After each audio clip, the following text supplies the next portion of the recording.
misplaced my faith. And now it's too late to stop this war. The Crown will seek victory at any cost.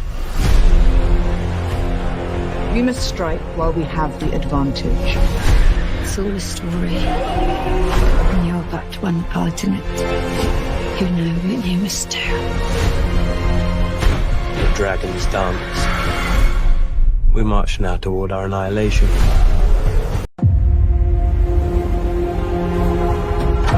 The High Powers are marching. You must crush this beast at its head. The Prince Regent is angry. There's no telling what he will do. We must break the will of our enemy and end this war. You wish to rule the Seven Kingdoms, but you reign ruin and death. All answer outrage is outrage. We must strike while we have the advantage.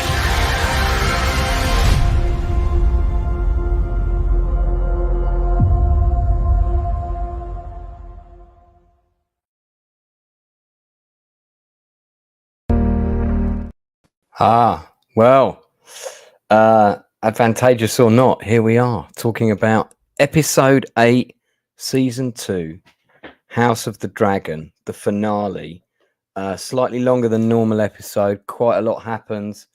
I'm going to go through my usual detailed breakdown, and then we're going to get to our 4 topics. And we will be staying on topic tonight, unlike our Spartacus stream last night, which jumped all over the place. Can't be having that happening here. So let me bring in my panel. We're missing a couple of people today due to some birthday parties and that sort of thing, but otherwise they would be here. However, I have a fantastic panel lined up in no particular order. We have the amazing Douglas A. Burton. Hi, everybody. How are you? Good to see you, mate. Author of likewise. Pleasure to have you back, Doug. I think you were with us. Was it last week or the week before? I think it was the week before. We had a good discussion on, I think, episode 6. Yeah, that was it. We also have the man who knows all things historical, Darth Plato's in the house. Hey guys, thanks for having me back on. My final rating for the episode is... Yeah, that you'll do the ratings at the end of our discussion. Good to hear that your microphone is sounding very clean and crisp. So I'm quite taken back. But this is a good thing. Last but by no means least, we have Leroy from House Targaryen is in the house. So another one of the Sea Snake sons. How are you? I'm doing good. If I was out of topic crazy last night, Spartacus episode, Lance, I apologize. Oh, yeah, that's fine. No, we were jumping about a bit, but we thought we'll get it back on track. I did have fun though. Oh, good. Having fun is good. Gary Banjo Sandwich Worthington, a name I always love saying out loud. House of Dragon season 2 finale. What the fuck? Shades of Game of Thrones season 8. Well, difference is, I will say this now, this is not the last season of House of Dragon, but we'll talk about it.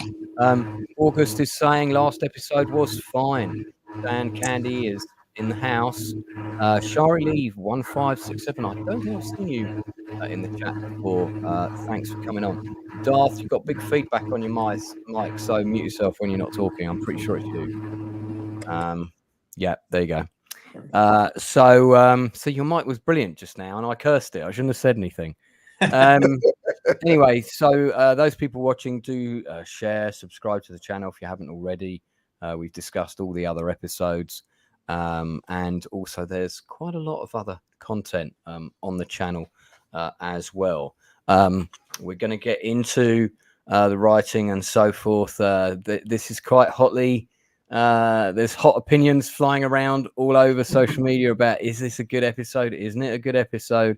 Could it have been better? How could it have been better? I have a bit of inside information on why we've got the episode that we have, which I'll share with my panel in due course. Patience, please. So we'll get into all that, but we're going to do things in order and we're going to stick to the topic. So we're going to save our final thoughts on what's working and what's not more towards the end of this stream. We're going to stay very much on topic, and I'll be wielding my mighty Thor's hammer in order to make sure that happens. Yeah. So first of all, we're going to cover this topic. You might be half the king your father was. Tread carefully. Or what? So there's quite a lot of story. There's quite a lot of world building in this. There's quite a lot of there's some new characters and stuff. So we're going to talk about what is in the episode, not what's missing from the episode at this time. Okay, just to be very clear. But also, in order to cover the story and everything, first of all, I'm going to go through my detailed breakdown. If I get any of the characters' names wrong, as per usual, my panel, particularly Darth and Leroy, will quickly correct me when I get the name wrong. So this episode is directed by Geeta Vasant Patel. She's a director of some considerable experience, produced her own television show with her brother called Meet the Patels back in the early 2010s. She has directed numerous other quite high-profile television and feature films. She's also an executive producer on season 2 of House of Dragon. Apart from, of course, George R.R. Martin, the primary 2 writers on this episode are Ryan Condal, who, of course, is overseeing the scripts for all of this season, and Sarah Hess. So pretty experienced team. So the running order of the scene, we open in Essos, Thailand. Lannister, who's called almost every name but Thailand in this episode, is negotiating rates for ships and men from Essos for the cause.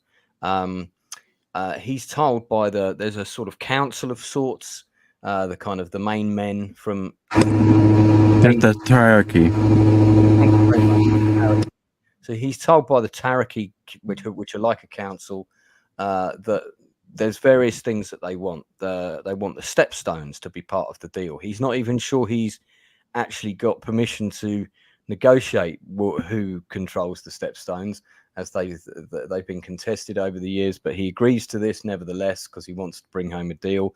Then he's also told that the captain must agree to sail with him. The captain turns out to be quite a fierce woman, and we'll come back to her later. Then we cut to Damon, who has just burned a town to ashes. People are screaming, it's burning. It's unlikely anyone would have survived. That's the implication. The town is called Sharp Point. We cut to King Aegon with his maester, who's, as usual, looking after him and so on. Lord Larys arrives and he talks to the king and is trying to convince him that he must leave and flee to Bravos. He says this can all only end badly for the Prince Regent, for the Queen. Basically, you'll be better off coming back and picking up the pieces after the war is finished, and you'll be hailed as the returning conquering king. We're not sure if he agrees with him at this point, but he does state a case.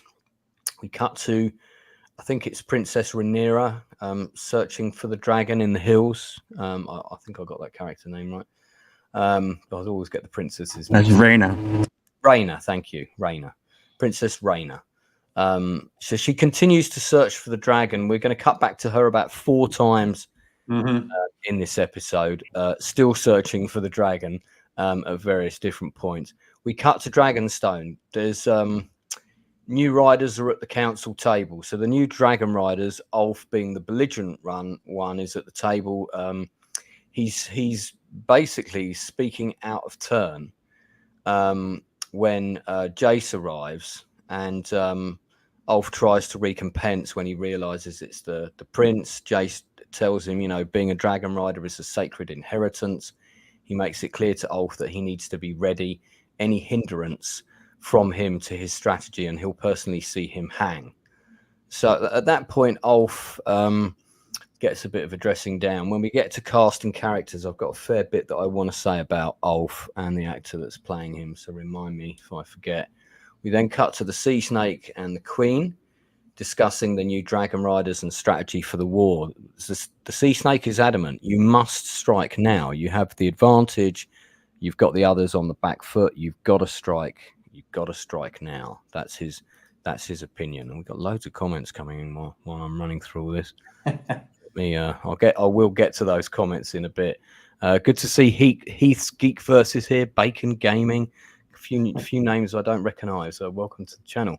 So keep running through the plot. Sorry. So after that scene, we cut to Sir Alfred arriving at Dragonstone. He's been sent there by the Queen to find out where Prince Daemon stands, what's going on. Has he got an army, and who is he going to follow, or is he going to follow himself? And actually, Sir Alfred becomes a bit of a turncoat. He tells Daemon that his men would rather follow a king who sort of acts more determined. He's not confident in the Queen. And Daemon is quite surprised that this guy would betray his sister. I have a feeling it's not going to end well for him next season. We cut to King's Landing. Prince Regent demands that the Queen take Dragon Dreamfire. So basically, the Queen, the Mad Queen, she's kind of mad, the one who sees into the future, that he's demanding that she becomes a Dragon Rider because they need more Dragon Riders. At this point, Alicent arrives. She demands that Daemon stop putting such pressure under her. There's a huge argument, and she really puts him in his place. It's actually a pretty good scene. At this point, Alicent goes to see the Maester. She asks once more for the Maester's help. We'll find out what that is in a bit. We cut to the forest and the forces of Sir Tristram. Alicent's brother is there. I feel this scene was cut. I feel that there was more to this scene. I feel like that we joined this scene halfway through. There was definitely something else that happened here that got cut from this episode. I'll come back to that later. But we'll pretty much start the scene with Sir Tristram having a sword put to his throat, which to me makes no sense because there hasn't been something leading up to that would cause the brother to do that at that time. He talks about his love for the sister, and actually the reason he loves her is because she saved his life not once but twice. So that's quite important. We then cut to the mud wrestling scene. Possibly Leroy's favourite scene in the episode. We'll find out later. Tywin Lannister has been told he's got to best the sea captain, who is played by actress Abigail Thorne, who, by the way, is also a very successful YouTuber. I looked her up today. Yeah, that's where she started her career. She also appears in The Acolyte, but we won't mention that. Acolyte. So he actually manages to best her in the mud wrestling thing, and it's sort of like it seems to be all good between them, and she conveys that she'll sail with him. We then cut back to Dragonstone. Jace and Lady Baylor have a conversation which begins with the line, "It does not fit a prince to pout." And actually, Jace is well cast with pouty lips to do pouting. I noticed. And they really open with a close-up of his lips pouting. It's quite funny. So they have a discussion about his pride, and she's trying to talk him round. Look, we need these people. You know, at the end of the day, it's a war. We've got to do what we must. We cut to Lady Rhaena still looking for her dragon and dying of exposure in this scene, it would appear, which we're to find out later has absolutely no consequences whatsoever. We cut to Thailand, singing something like a pirate's version of the Christmas carol Comfort and Joy, if you listen closely to the music, to seal the deal. He's now told he must sleep with the captain's wives, plural. How many wives do you have? He asks. A terrible thing that these people have to do. We then cut to Dragonstone, dinner for the new riders. Ulf's character here, again, I want to come talk more about him later, is asking for the little birds. I assume he means chicken wings. Bit of an in-joke there. And the Queen is sitting at the dinner with them. Ulf is quite disrespectful. He's already sort of bragging about things. He's speaking very, very much out of turn, whereas our other Dragon Riders are being much more reserved and really only speaking when they're respectful. Yeah, being respectful. They're only speaking when they're being spoken to. Basically, in that scene, he keeps kind of pushing his luck, and the Queen informs them that she intends to make them knights if they achieve, what she needs them to do. They've got to learn to fly in 2 days. Then she suddenly receives some news, and she leaves, taking Adam with her. We cut to Harrenhal once more. Damon is dreaming. The witch woman is there. She takes him into the garden. She shows him the future. This is a really interesting scene, which we'll talk about in a minute. In the future, we see many things. One of the things we see is the Night King, the coming of the storyline of the original season of Game of Thrones, the Queen of Dragons with the 3 dragons, and a vision of his sister on the throne. And then he sees also the other queen, who is almost like speaking to him in real time, which I suspect is the case. And she says, you know what you must do. We cut to the Prince Regent. He's talking to his sister on the balcony, which suggests that scene just happened with her talking to Damon on that balcony. I don't know if anyone else picked up on that. Yeah, he's trying to persuade her again to ride with him to Harrenhal to attack Damon's army, but she reveals that she knows he burned Aegon, he burned Aegon and let him fall to the ground. She reveals that she's seen his death. He's swallowed in the god's eye and never seen again. Now, what that means is interesting. It sounds like it could be the eye of a storm. Could also be the mouth of a beast. I know what it is. If you know what it is, don't spoil it, please. Sorry. So Queen Rhaena flies to Harrenhal. Rhaenyra, sorry. She's met by Sir Simon, and who escorts her in to see Damon.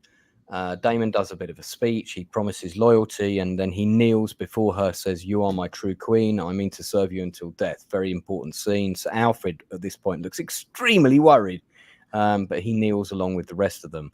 Then they have a conversation in High Valyrian, at which point Rhaenyra says, "Leave me again at your peril." The music in that scene was really good. We cut to the Sea Snakes ship, final preparations. Finally, there's a father and son confrontation. There was something about this entire scene that didn't work for me, and I've made a note. We'll come back to it. We then cut to Mysaria with the Queen. I don't know if anybody noticed, there is now absolutely no romantic tension between them whatsoever. None. I'm going to talk about that later. I have a big issue with this. Again, if it was, well, we'll talk about it in a minute. Let me just get to the end of this. We cut to the Queen being woken, which is a bit of a strange cut, as we've just seen her in another scene and now she's asleep. So I think they should cut to something else and then cut back to that.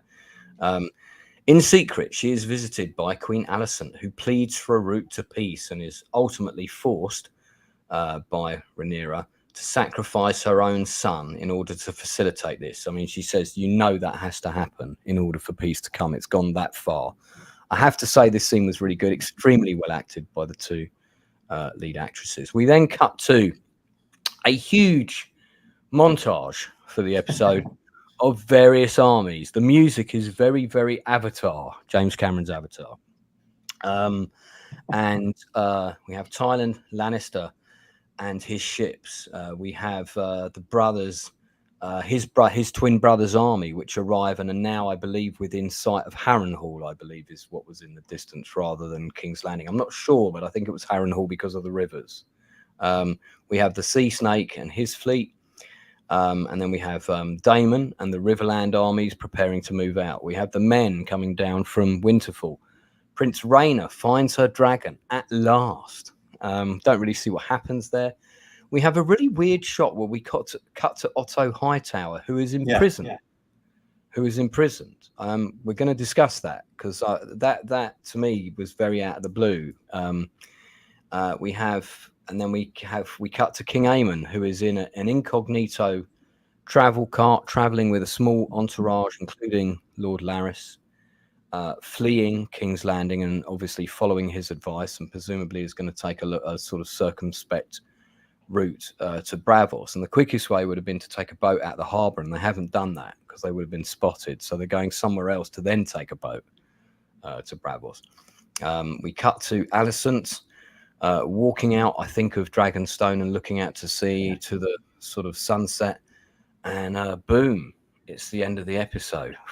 So before we get there, before we continue, I'm just gonna go into the chat, just look at some, and those people in the chat that are watching, I want to hear your opinions about this episode. I want to hear what you like about it. I want to hear what you didn't like about it. We are going to cover specific topics. You can try and stay on topic with us if you like, but whatever you want to do is fine. Shari, I have not read the book. I suspect that makes a difference. I don't know. Daryl, Lance, yeah. Thanks, Daryl. But they stick to the book well in this series, according to August. August, welcome to the channel. I haven't seen you in the chat before. Bacon Gaming. Anything that's got bacon in the title is always worth my chat. Heath Geek. That's a good policy. Yeah, Heath, good to have you back, mate. Let me know if you want to come on, buddy, and I'll find a way to send you the link. Dan agrees that something was cut, and August thinks the episode was fine. So, okay, we're going to talk about what is in the episode first. Okay. You might be half the king your father was. Tread carefully. Or what? Okay, so leaving acting, character, special effects, all of that later, and kind of what isn't in this episode and what we had hoped we would see. Let's talk about what is in it first. So, story. Well, we got a lot of what we were expecting to see. Lots of setup. The whole episode is set up. So it's like episode 7.5 of season. Yes. I have heard on the industry grapevine why we have got this episode the way it is. Do you want to hear about that now? Yes, tell us, please. Yes. Okay, so rumor has it that originally a battle was planned for the end of this season, but the budget initially for season 2 was quite tight. It was not much bigger than season 1. The budget for season 1 was very tight. And if you'll remember, before season 1 had finished, I think season 2 was already shooting. So season 2 got commissioned off the back of the content of season 1.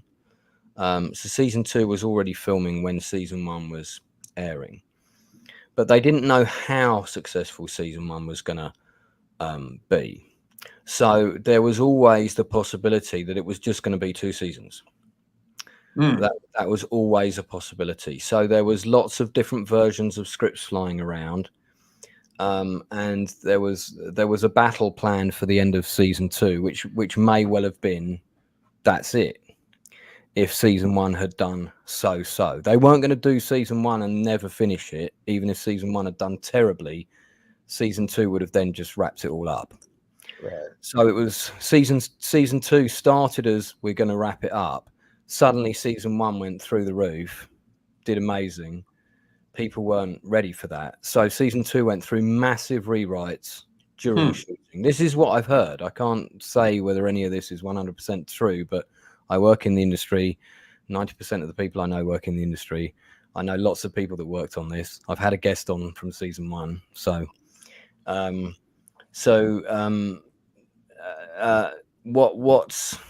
what's been said to me is that the edit for what they were originally going to do for episode 8 wasn't working, and because they were new now that they were going to do a 3rd season, lots of stuff changed, and the budget for the 3rd season is way bigger.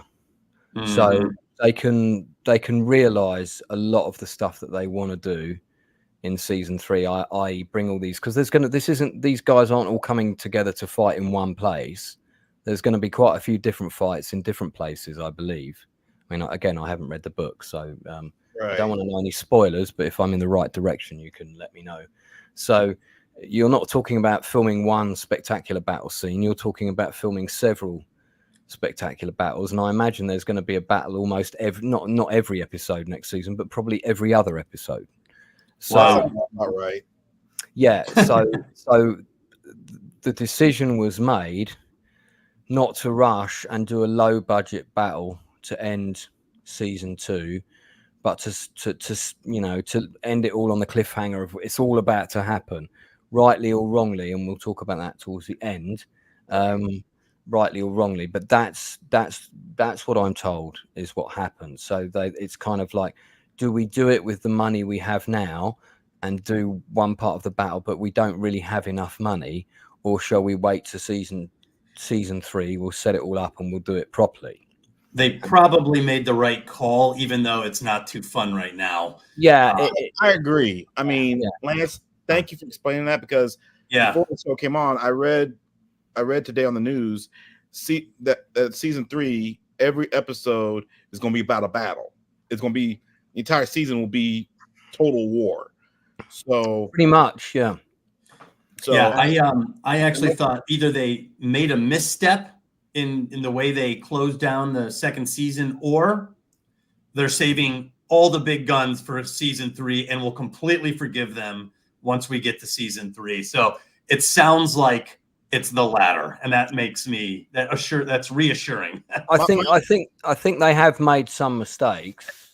I'll talk about what I think those are, because I was expecting some of those to be justified in this episode, and they weren't. And my only thing is that we have to wait another 2 years for season 3. I know, big ask. A lot can happen in 2 years. All of us could be dead by then. Well, I'm going to touch wood when now you said that, but I did make the same comment to my my roommate earlier. It's like 2 years. You know, World War III might break out in that time. We need Game of Thrones before then. Some alien civilization will discover it, and they're like, they never finished it. Well, House of the Dragon. We'll bookend our discussion with. Hey, Lance, I'm curious about something. Yeah, go on. What was the overall budget? You may not know the answers off the top of your head, and that's okay. What was the overall budget for season 1 compared to season 2? For season 1, I think it was pretty tight. It was about 12 million or something per episode. And 2? No, not per. No.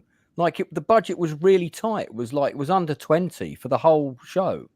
Wow. I heard 12 mil. Now that might be wrong. The first season only had like, I think 10 or 12 episodes. 10 episodes. Yeah, that was 10 episodes for 12 million. So season 2. It was 10 episodes, and it was predominantly non-action talking heads. Right. So yes, this season only had 8. This had 8, but the episodes were longer in running time. There were way more action sequences and way more visual effects. Right, which brings me to the next question is, was episode 4 the most expensive episode, and if so, by how much? It had to be. I mean, it's interesting. Dan says last week felt like a season finale. I could agree with that. This episode felt like a season premiere. Yeah. I keep wanting to put the show on, however, I'm struggling to care for any Game of Thrones after the last season of the main series. Nerdly, I still recommend this. I definitely do. It's a good show. It is. I like season 2, The Calm Before the Storm.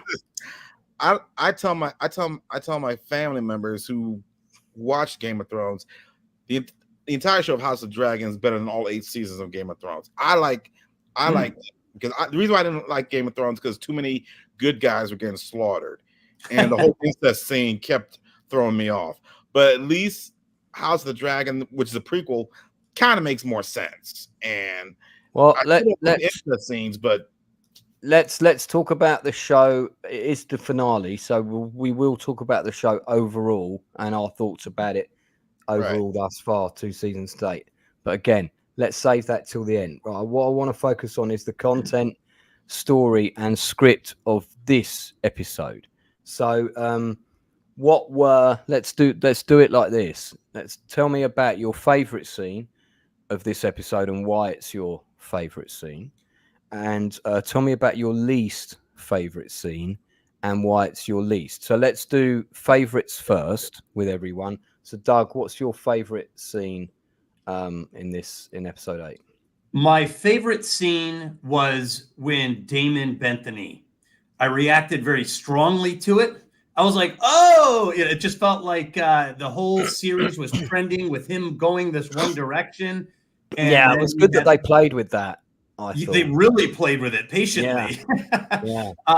To the point where I was certain that he was going to introduce a third rail in this bid for power. And then he had quite a change of heart, obviously, from the vision that he saw. And he's such a menacing presence. To see him humble himself like that, it was satisfying as a viewer. I was like, oh man, Damon, he is pledging fealty. So it was satisfying to see. after I accepted the moment, I thought about what it meant, and then I had some issues after. But to be fair, I had a very positive reaction to that. It was probably my favorite scene in the show. Yeah, when Damon bent the knee. I thought that was a pretty strong moment. And then, it resolves one of the conflicts. That's a that's a good choice. It does, and that conflict did need resolving. It did, and I don't think we need any more dream or nightmare sequences. We just need him being a cool commander for season 3. And it's satisfying in the sense that now he doesn't have to fight Rhaenyra, right? We get a team up, and team ups can be really fun. It's like Deadpool and Wolverine. You get a team up now. So I found that to be satisfying. I thought that was the best scene of this episode. The worst scene. Don't do worst yet. I'll do favorite from everybody, and then we'll do worst. Darth, what's your favorite? My favorite scene is when Larys is talking to Aegon in the sick room. There's a lot of psychology going on there. There's Machiavellian. I love the acting. He goes, Aegon on the one hand, he's look. I'm not the guy you're looking for. I'm messed up, and he keeps trying to regurgitate that, and Larys keeps pushing him, and obviously Larys isn't going to let him go as a figurehead, and Aegon is stuck being a figurehead whether he likes it or not. So, it's funny how Larys also cleverly parallels his own physical deformities with his. He says, like, you're looking at the future you now. This is you hobbling about like me with deformities, and that's all. Isn't that also the scene where he talks about his cock exploded like a sausage? Yes. That's the one. That line really, like, it's such a visual line. Every man, I swear, probably like crossed his leg, sat a bit uncomfortably and sort of crossed his legs. I know I did. I was laughing, but I immediately went to check it was still there, because you think about it, and you're wearing armor, and you've probably got a metal codpiece on, and if the flame hits there, I mean, if that's the damn, man, that was very visceral. Good scene. That's my scene. These two actors are great together as well. When they're together doing their solo scenes, so that they're two-handers, they smash it. They're fantastic. Sorry, Darth, go on. I was going to say that's my scene. That's my pick. Okay, Leroy, your favorite. I have to say my favorite scene was not just the mud wrestling scene, but the entire interaction between Tywin Lannister and the Admiral Lohar. I think that was her name. You got 3 scenes to choose from there. You got when he first meets her, the mud wrestling one, or when she says, "Well, you're going to have to sleep with all my wives." How many wives do you have? That's well, in that case, you don't make it easy for me, Lance. No, you've got to pick one. You can only pick one. I'll take the mud wrestling scene because. How did I know that was going? Oh, I joked about that earlier, but you actually picked it. That's I have to pick mainly because, despite the fact I support patriarchy and everything, and I admire any woman who can basically stand up to a man and challenge a man. And if I put myself in Tywin Lannister's shoes and she challenged me, I'm like, "Hey, it's your funeral, baby cakes." So. And then that's Admiral baby cakes to you. So I felt like I could hear somewhere in a production meeting somebody saying, "Well, there's always women mud wrestling scenes. Why don't we have that?" But instead, it's Thailand's got to best her at it. I don't think there's a still of it here, sadly, and I haven't got Chris doing wonderful stills. But I'm not gonna say I like Tywin Lannister, but I like him better than his twin brother. The twin brother comes across as a pompous prick. Both played by the same actor. Guy. Tyler seems he tells the leaders, "I'll accept your deal. The Prince Regent's probably going to hang me for it," because he knows either way he's trying to do his job, but it might cost him his life. Then he meets this woman, on the show she's a he, but we're not going to go there. Who challenges him, and it brings out something in him that he never knew he had. I respect that. So that that scene, I have to say that, like I said, the whole interaction between them was my favorite, but I'll say the mud wrestling scene was my favorite.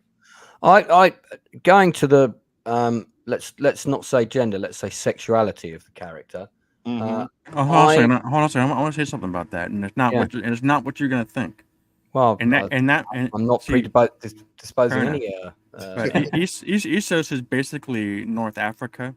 Yeah. If in analog, and in that part of the world, that Islam, I realized that Islam isn't in Westeros. I realized that, but in that part of the world, it was not unusual pre-Islam. It wasn't unusual for women of power to go by the name he. Right. You saw, and Hatshepsut did it, and Irene did it as the Byzantine queen. It wasn't that unusual, so I could see them doing it for that reason, like as a sort of a power thing. Yeah, rather than some sort of contemporary thing. I thought it was a throwback to in Game of Thrones we had the gay sea captain who came from a similar kind of background. She's a similar character. She also had numerous girlfriends. I thought, okay, this is, and that to me that felt like part of the culture of Westeros. So it didn't feel like a forced tick box at all. It felt like this is a natural part of the culture. So I didn't mind that at all. Thought it was fine. But that may not be what the showrunner had in mind, so I could be completely wrong. I mean, I'm sure somebody was slapping their hands with glee and going great. But I think the actress delivered it. She sold me on it. Yeah, I like. Yeah, and I've got other gripes with other things, but anyway, we'll do characters and actors in a minute. So sticking with story. Right, so Leroy, that was your favorite scene. Okay, my favorite scene. This is a tough one because I got. And just for the record, Lance, it wasn't anything. Reason why it was my favorite scene wasn't anything. Had nothing to do with sex. I wanted to. No, I didn't. I didn't get that. I didn't get that from you, Leroy. You weren't salivating over the mention of the oils and so forth. I think it's a toss-up between. I really like the scene between the two queens because they really go for it with the acting chops, especially the actress who plays Alicent. Really good acting there.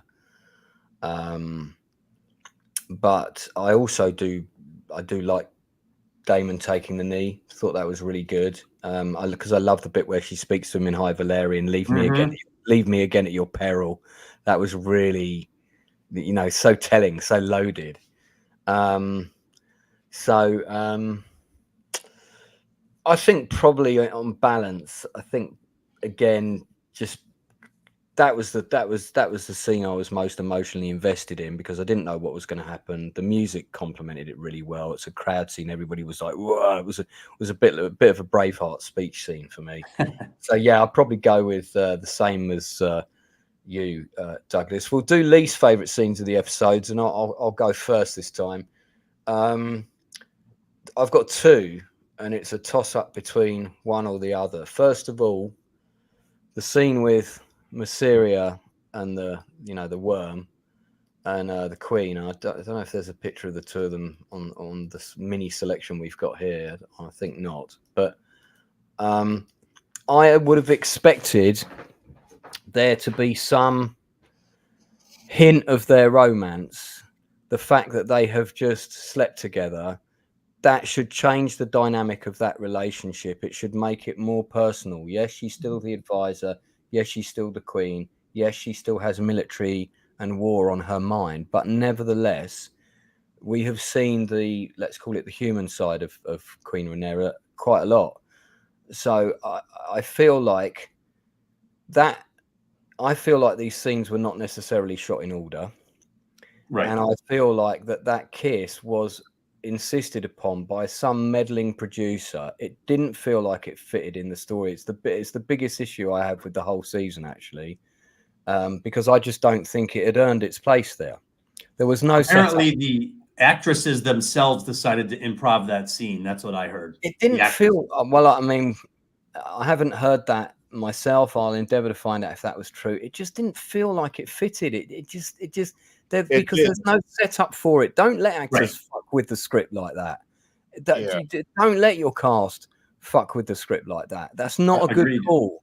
That's not a good call, because you can't make that decision in episode 4 and not be thinking about the path to that decision when you're filming episodes 2 and 3.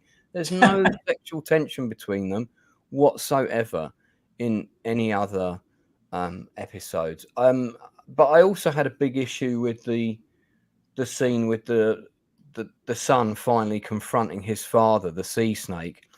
In the culture of the world that we've been presented with, that it just felt very forced. I didn't mind the acting. The acting in the scene was absolutely fine. They were both going for it.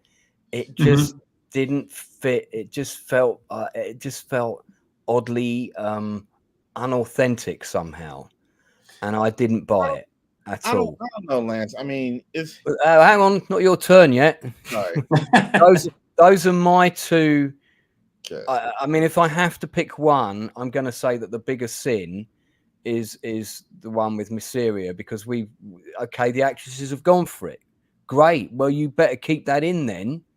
I don't think these scenes were shot in order, you see, because all of the stuff with her and Mysteria for the whole season all would have been shot in a couple of days for every episode. You don't go and film one episode for that scene at one location, and then for episode 7, you pick it up again in 3 weeks' time.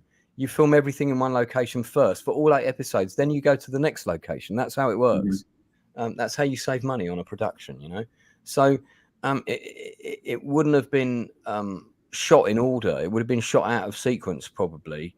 And it just feels like that scene was shot after they made that decision. Because if it wasn't, why are the actresses not giving it anything then? If it was their idea, I don't think it was their idea. If it was, I mean, I know you've heard that, but where did you read that? Where did I hear that? Good question. I think through YouTube. I think I heard that discussion. Yeah, So, I've heard that as well.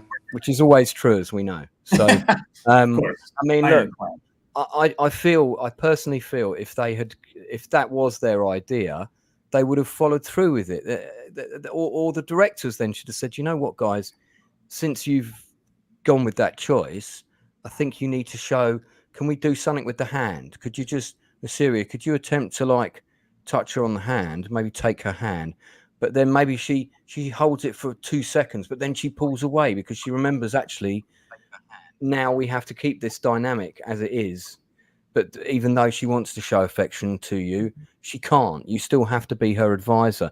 We could have had a bit of that, but there's none of that. And it could have been something really small. So I don't feel that was earned nor properly followed through. So that's my big gripe. Doug, what's your one? My least favorite scene, there is a case for the scene you mentioned at the end where the son confronts the father. My issue with that comes from a writing standpoint. Yeah. Again, I don't have a problem with the acting. No, the actors were perfectly fine. The acting was excellent. And even a lot of the lines were very good. My problem is, from a writing standpoint, if he's going to confront his father, you wait for that, for when you cross that bridge. He's basically saying, after the war, when you offer me a seat at the table, I'll reject it. It's like, well, why don't we see that after the war? You know, when that decision has consequences. Show, don't tell, man. Yes, he's telling us he's going to do something in the future. So from that standpoint, I had a problem with that. But I think the scene that bugged me the most was the scene at Rhaenyra's dinner with the bastards. There's 3 of them in there. And my problem with the scene was it felt like it didn't have what I'm used to getting from a Game of Thrones show, which is a lot of insight and thought into the world building and the functionality of the scene. When Ulf is being disrespectful to the queen, I couldn't help but think, but dude, what are you doing? You know, you're given this incredible opportunity, and you're being mouthy. Like, what's the decorum here? There was no ceremony for this. It literally seemed like she invited a few bar hands into the council chamber, and there was no established order, no rules, no, like I would imagine them laying down the rules. Like, this is what's expected of you. You know, do you accept this? Do you understand this? You're going to have to be competent. Even the way the big problem I had too is the way he said, you better make me a knight then, because it makes it seem as though the title of knight means nothing except to call me a knight. And I think the queen should have defended the honor and sanctity of the title. And nobody did. So the scene itself seemed to have not been well thought through. It seemed to be like basic level, let's throw these characters into the scene and have them just talk, with Ulf being disrespectful, like very basic direction there. And I'll talk more about Ulf when we do the next section, characters and cast. I've got, as I mentioned earlier, I've got some things I want to say about him. Okay. I agree with you. To me, the scene wobbled so much that I was taken out of the show, which is rare. Usually I'm pretty, even on a less than perfect scene, I'm usually in the show and going along with it. That one just seemed like they didn't think it through. So that it frustrated me while I was watching it. They were focused on chicken wing jokes over actual, world building dialogue. Yeah, functionality. I like to believe and sense that all the components have been thought through, and this is actually how the characters would behave. And I just didn't get that sense. Yeah, because normally scenes of this nature, the council meeting scenes with several characters around a table, is one of the things that Game of Thrones as a franchise is amazing at. Yes. Who can forget that scene where Peter Dinklage grabs the chair and like drags it all the way around to the end of the table when everybody else was like maneuvering to sit close to Tywin Lannister? That's such a good scene. Yeah, so much subtext in those scenes. And this just seemed, like I said, it's all very on the nose. Very on the nose. Anything to do with Ulf is far too on the nose for me. Yeah, and his character seemed off. He seemed like one of the more cunning characters in prior episodes. And then suddenly in this episode, he decided he was the almost like fool. Village idiot. Yeah. But we must remember he is a white man in his 50s, so he needs to be got to be depicted a certain way. So Darth, for those people just tuning in, we've just done our favorite scenes of this episode. We're covering our least favorite scenes, so this is not a whinge about House of Dragon. We're talking about the good and the bad. Darth, your least favorite scene of this episode? Well, I'm going to comment about that scene that you have on right there later. I want to say something about it. But to answer your question first, my least favorite scene, well, the scene with the triarchy really kind of irked me. I'll expand on that a little later. I wanted to say something about that. But honestly, I think the scene that you talked about, Lance, with Corlys and his bastard son, Adam, yeah, I got to go with that scene as well, because if Westeros is trying to mimic a medieval society, which it clearly is, then you're not going to see, for the most part, a proper relationship between a father and his bastards. No. Correct. You're absolutely not. Yeah. There were exceptions to this where bastards were recognized and they were given duties and they were given responsibilities. That did happen. I'll mention, in fact, I think I'll mention this because this is what I would have done with the episode. Adam is obviously an accomplished mariner. He's obviously a man who can fight. So he knows what he's doing. What I would have done is have Corlys say, well, I'm the hand of the king.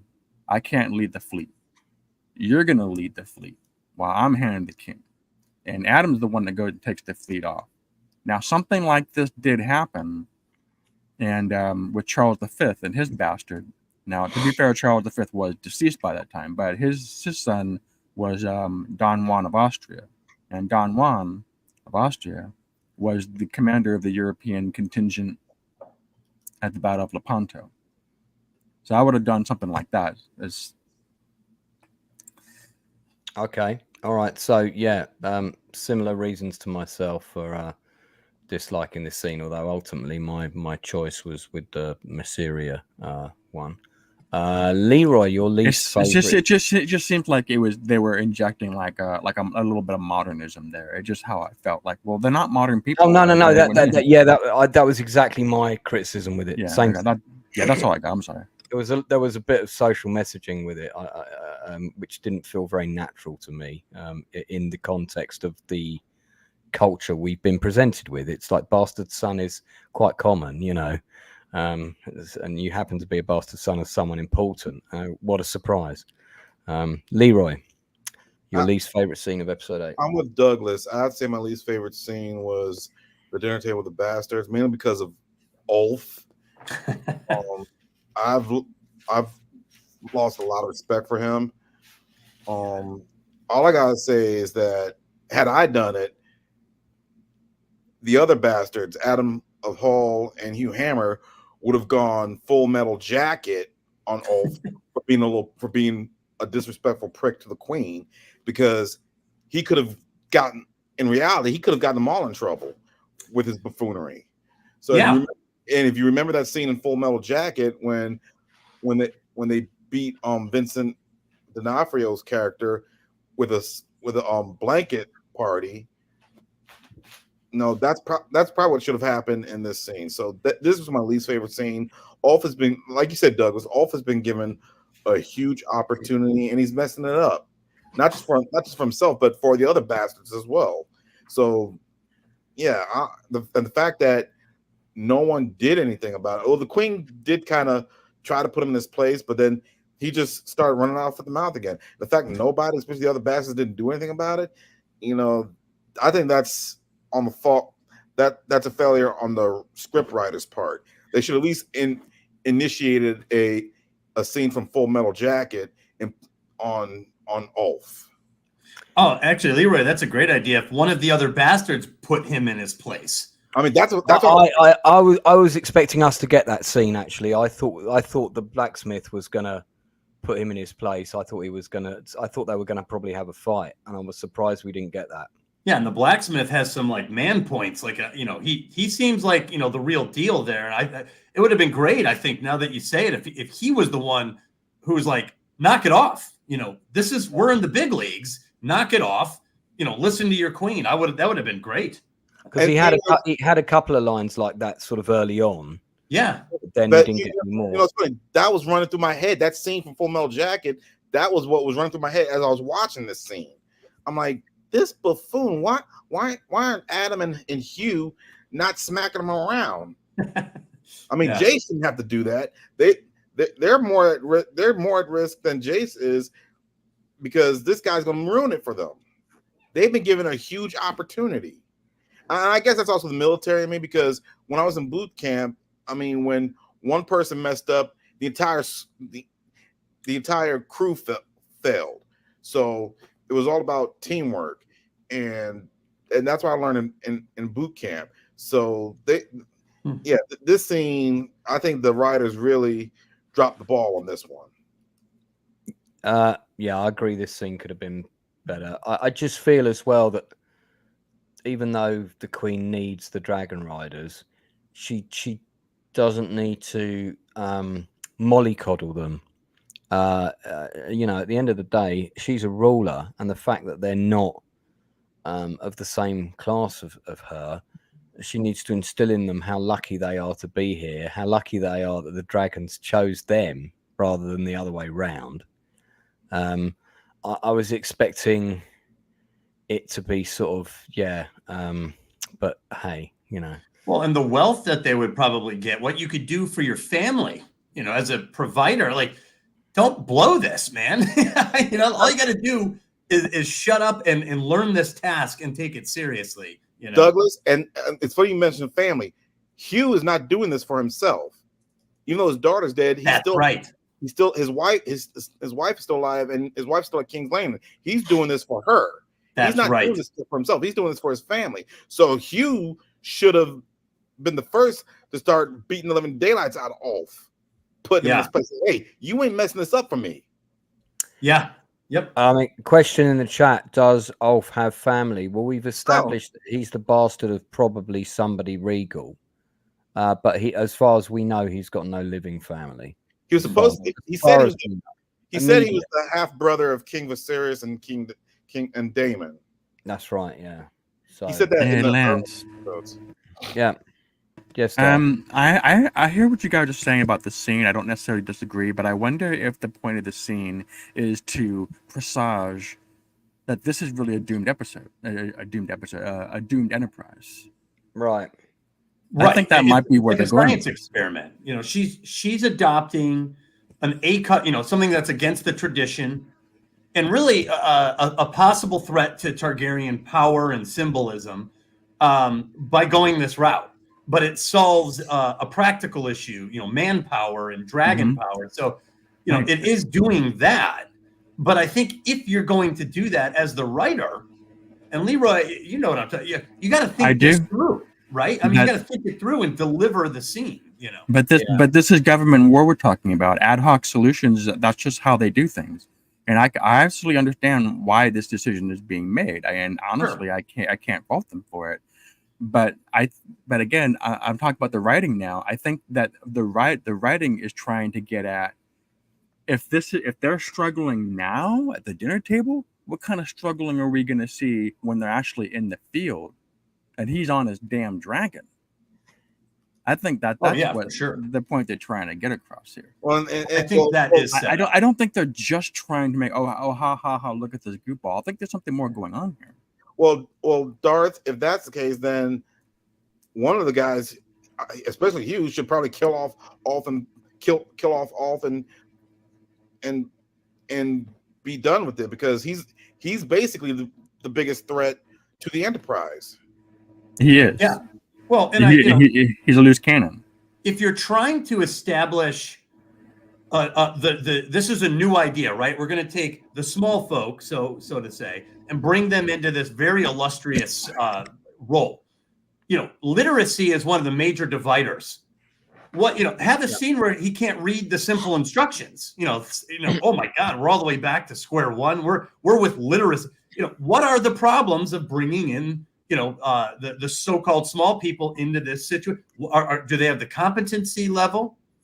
Can they read? If there's notes with ravens that have to be passed, can they even read that's how you demonstrate the flaws of this plan. I think just a boorish, ungrateful attitude I think we've covered that. That's too simplistic. But wouldn't that would be true for Alan too, though. Lack of table manners is pretty much what we get from him. But Alan wouldn't be able to read either.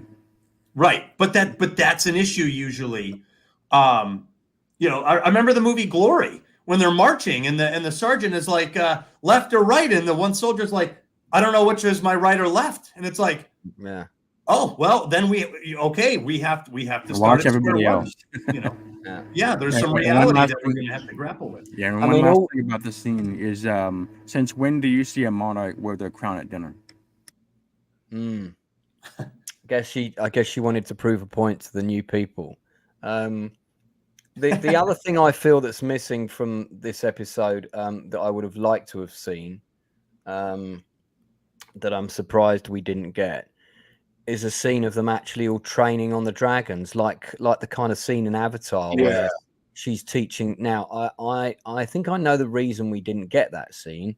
They didn't have the budget to shoot it. Right. And it made for a longer episode. So ultimately, when you realize you don't have the budget to shoot that because you've done rewrites and stuff that you thought wasn't going to be in season 2 now is going to be in season 3 that you didn't think you were going to have, that's probably, you can start seeing some of the reasons why we didn't get the big battle scene, because I suspect we're going to see that training sequence or something like it.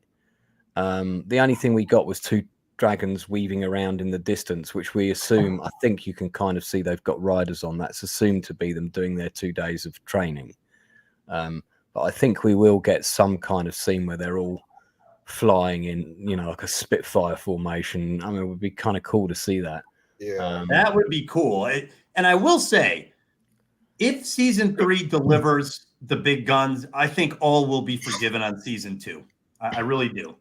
Yeah, I mean, well, we'll yeah, but we got to wait 2 years for that, and like I said, a lot can happen in 2 years. It's a tall order. You're totally right. Yeah, that is. We'll get to that. We'll get to that. Let's. All right. Well, we're kind of already by osmosis. We're segueing into this next section anyway. So let's jump. You're afraid, sir? Worse, I'm rational. So we've already talked about him a little bit. My biggest problem, there's some really good acting in this episode. Let's talk about positive things first. Some standout performances, particularly from our two queens. The scene with them, extremely well played, really with conviction, real tears going on. You know, Olivia Cook is first class actress. Emma Darcy, same. I couldn't be more pleased with the actors with the big roles. We've got really amazing people. I love Tom Glyn Carney as King Aegon. He's really good. Ewan Mitchell is fine. I think his character is written a little bit two-dimensionally, but he's fine. Steve Toussaint, seasoned actor, extrely good. Fabian Frankel hasn't been given much to do since the early episodes, to be fair to him. Fia Saban, fantastic actress, growing on me ever since I first mentioned her. Same with Harry Collette. Wasn't sure about him at the beginning of the show. Don't forget, he's extremely young, as are Bethany Antonia and Phoebe Campbell. But all of the young cast have kind of proven their worth. They've proven that they've been cast on their show. Not the fault of the actor. I just think the character of Ulf, for me, is the weak spot in this story, and also maybe the character of the son, for the reasons that you're quite right to say, Doug, that confrontation should have happened later. You know, I think after a battle, or when they got back to shore. I mean, maybe then they're not going to make it. I don't know. The character of Ulf, it just sort of, it's too on the nose. I would rather that guy be. They don't seem to know what to do with him. Like, if you watch the first scene where he doesn't know who the prince is, and then to sort of overcompensate, he runs and hugs the prince, which would have seemed fine if they followed through with that committed character choice from that point onwards. Like, I'm going to play it like the prince is my buddy, but then he kind of retracts from that commitment, and I just feel this guy wasn't. I don't think he was directed the way. There could have been a lot more nuance to this guy. He's a very two-dimensional court jester to me. So Yeah. not the fault of the actor. The actor is fine. He's playing him, I'm sure, as he was instructed to do. I just find that character's not working for me. But ultimately, and again, not the fault of Tom Bennett. Tom Bennett's a fine actor. Ultimately, though, across the board, the acting is the bollocks, as we say in the UK, as opposed to bollocks, which is not good, but it's really good.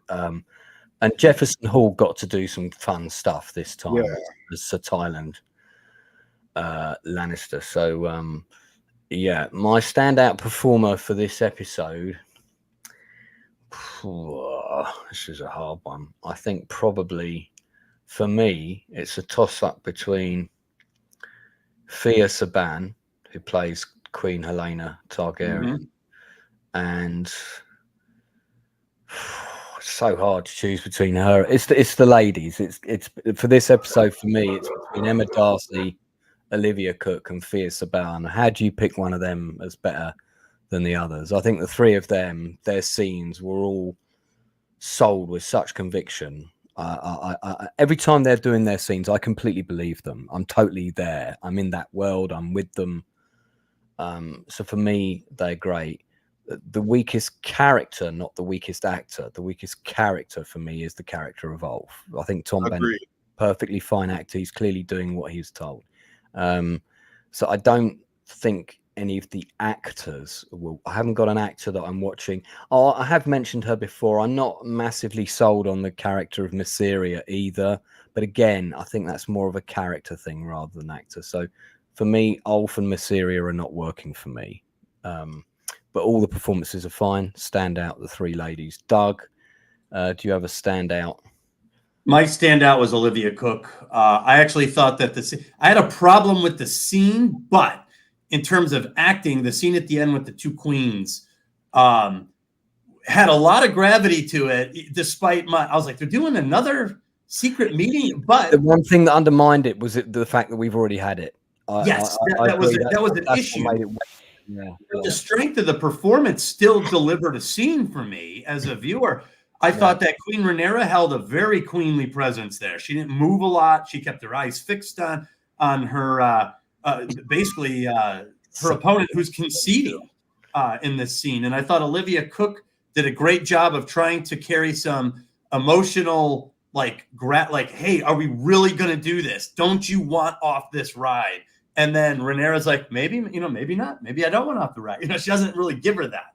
So I thought the acting was excellent in that scene in particular. And then, believe it or not, the actor that I thought I had some issues with the performance, not in every scene, only in a couple scenes, was Jefferson Hall with Tywin Lannister. My issue was I liked the opening scene, but he's essentially in a diplomacy. He's a diplomat. Yeah. And he's like rubbing his head. He looks visibly agitated and like he'd rather be somewhere else. And I thought, man, that's not how you want to handle a diplomatic negotiation. You you look like you're ready to give them whatever they're asking for. And then the other thing was he didn't come across as very Lannister-like. No, he seems like the kind of guy that could absolutely deliver a very tough, negotiation if he wanted to. And also when the queen, or not the queen, I forget the pirate woman. Yeah, she's like, I will not sail with any man unless he can best me, which I thought was a great line. Yeah. But I was like, oh, this guy's obviously not up for that. This chick's gonna eat him alive. And she's beating on him pretty good in the mud pit. And then he hits her like once, and she's like, I like this guy. And I was like, I just wasn't quite sold that he had the man points to have earned her respect there. I wasn't sold on that either. That could have been. So she won't sail with anyone. She won't sail with anyone that bests her first. That means she's standing on the beach with a line of guys waiting to go on the ship. Just to wrestle them one by one before going onto the ship. It seems a little impractical. I agree, but I get why she did it. It's like, this dude is going to be calling the shots. I don't think so. He's going to have to do something to prove himself. That I don't have a problem with. I think we should be focusing on the fact that he's a Lannister and he has gold, and that's why she said, "Oh, I want you to sleep with my wives." Because I don't know if they have I don't think they have alimony in those days, but I think that's what they're sort of leveraging for. Like, hey, you got kids here. Can we have some money? I think that's what's going on there. Well, and she's like, sleep with my wives. And he's like, how many? I'm like, dude, don't ask any questions. Like, what are you doing? Like, dude, he should have said, wait, you don't like me for my money, right? I wouldn't have said anything. I would have been like, let's just keep writing this out. That's really a take one for the team. What do you think Tyrion would have did in that scene? Yeah. Who would have done that scene? Tyrion. So here we just before I get the next opinions, a couple of comments here, and both from new people to the stream. So welcome to the Outcast Creative channel. Do check out those industry interviews. You'll find them really great. By all account, it was a shit episode. Don't hold back, Nimbus04. Best part was the build up for the next episode. I mean, I said it earlier, we're going to talk about our overall thoughts in a bit, but for me, it was episode 7.5, Tammy M, I wonder what the M stands for. I took Thailand's agitation as weariness from travel, not being comfortable with the hot weather more than anything. Yeah, that's fair comment. That makes more sense. He was very much out of his comfort zone. I feel like his character is more in his comfort zone around sort of official council meetings that are all carried out prim and properly. Whereas, he was in a Casper and it was all very jovial and you didn't know what was going to happen. A Roman orgy could have broken out in 2 minutes and it might have been part of the culture. He felt very uncomfortable and out of his depth, and maybe that was appropriate. Maybe he hadn't been to Essos before. I don't know if that was established in. Yeah, I think Tammy's right. I mean, that's a correct assessment. I just thought that it doesn't play well for diplomacy to be so visibly shaken. That's all. Yeah. No, I agree. He should have had a game face, and maybe they could have played with that a bit, and we could have seen him being shaken when not. You need leverage when you're doing diplomacy. Yeah. Right. Lady Wolf, sorry, but a person who thinks House of Dragon is better than Game of Thrones, and they haven't continued, but I'm sure you will. So Darth, I resent that. I get the sense that people in the chat are holding back. Please don't hold back, chat. Darth, who was your favorite? What was your favorite performance in this episode? And if you had a weak character or actor, let us know. All right, best I gotta go with Aegon. I'm not sure what his name is, but I like that performance the best. You're talking about the Burned King. Yes. I do really That's rate correct. that. I do really rate that actor. I think he's an excellent actor. And not just that scene, but for the whole season. Look at the beginning of the season, he's the king. He's throwing women like fuck dignity. I want revenge. And now he's in bed talking about what happened to his. Well, you know what happened. The exploding sausage. Oh God. That It's scene just, is. I think it's just amazing the chain. Look at, tell me one character in this story, well, except for maybe Damon, I guess. Except one character that has gone through the chain that this guy has. I mean, the other thing about him is he wanted to be a good king. He wasn't like Joffrey Mark II. He wanted to be a good king, and you know there was that when he wanted to help people and all of that stuff. Yeah, he wanted to be Jaehaerys 2.0. Yeah.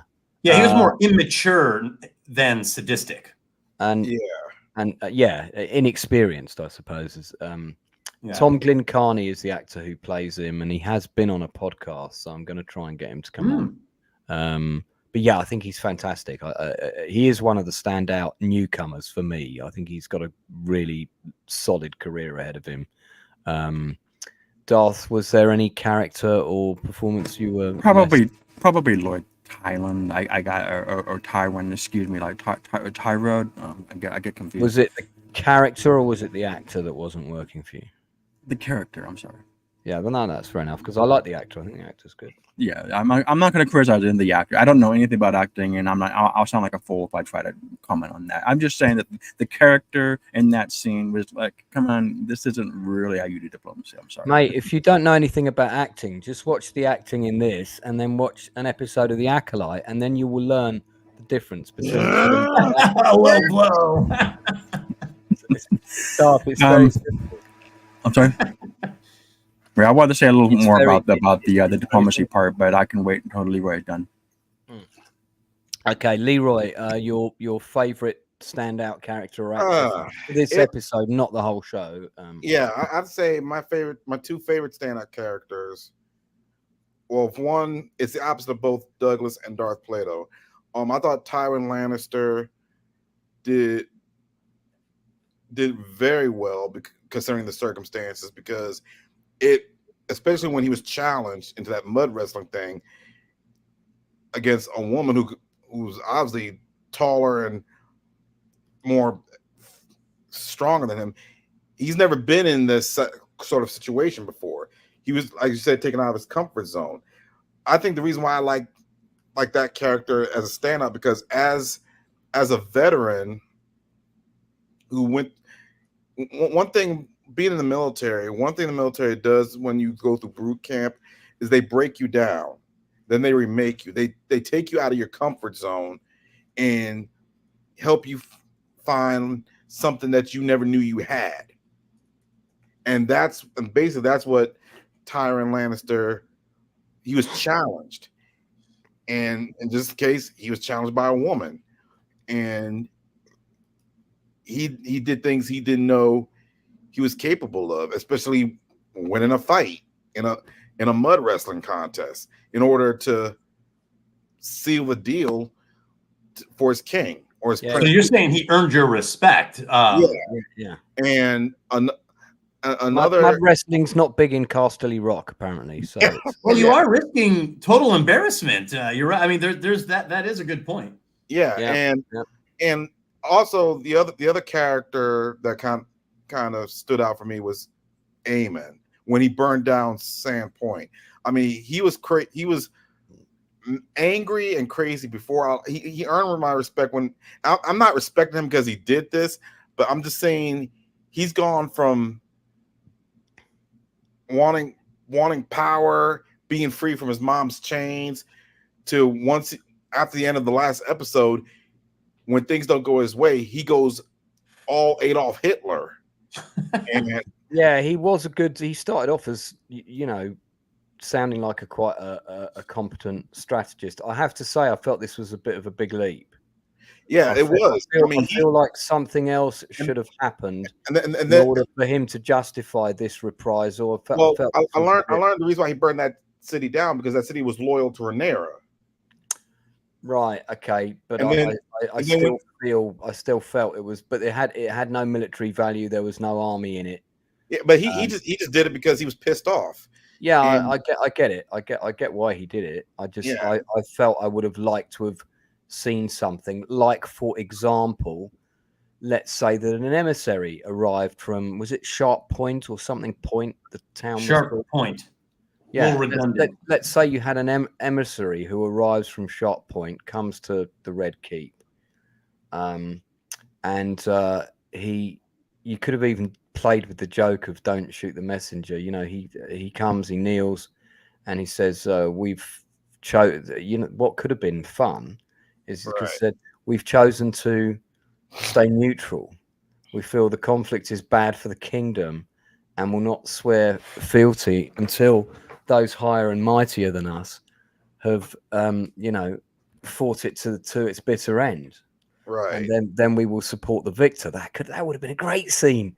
And yeah, then, but I'm writing this in my head as I'm. It's not the scene that stands out for me. It's the person and the character. No. But what I'm saying is, if this was set up with a scene like that, where you'd had an emissary from this town had come and had somehow insulted them, or had just said, or had gone the other way. The emissary arrives and says, "I'm sorry to inform you." Or it's not even an emissary. There's a scene of they get a crow or whatever it is. They get the internet in Westeros. They get a message from King's Point. They've turned against us. They've sworn loyalty to the Queen. That's all it needed. And then you have a scene where he rushes out. He looks really angry. He goes on the dragon. But this came out of nowhere for me. It was bollocks. Not necessarily, because when does a psychopath need a reason to do something psycho? Yeah, but you've established in other scenes that he's tactical and he thinks first. You can't keep playing with that. You need setup.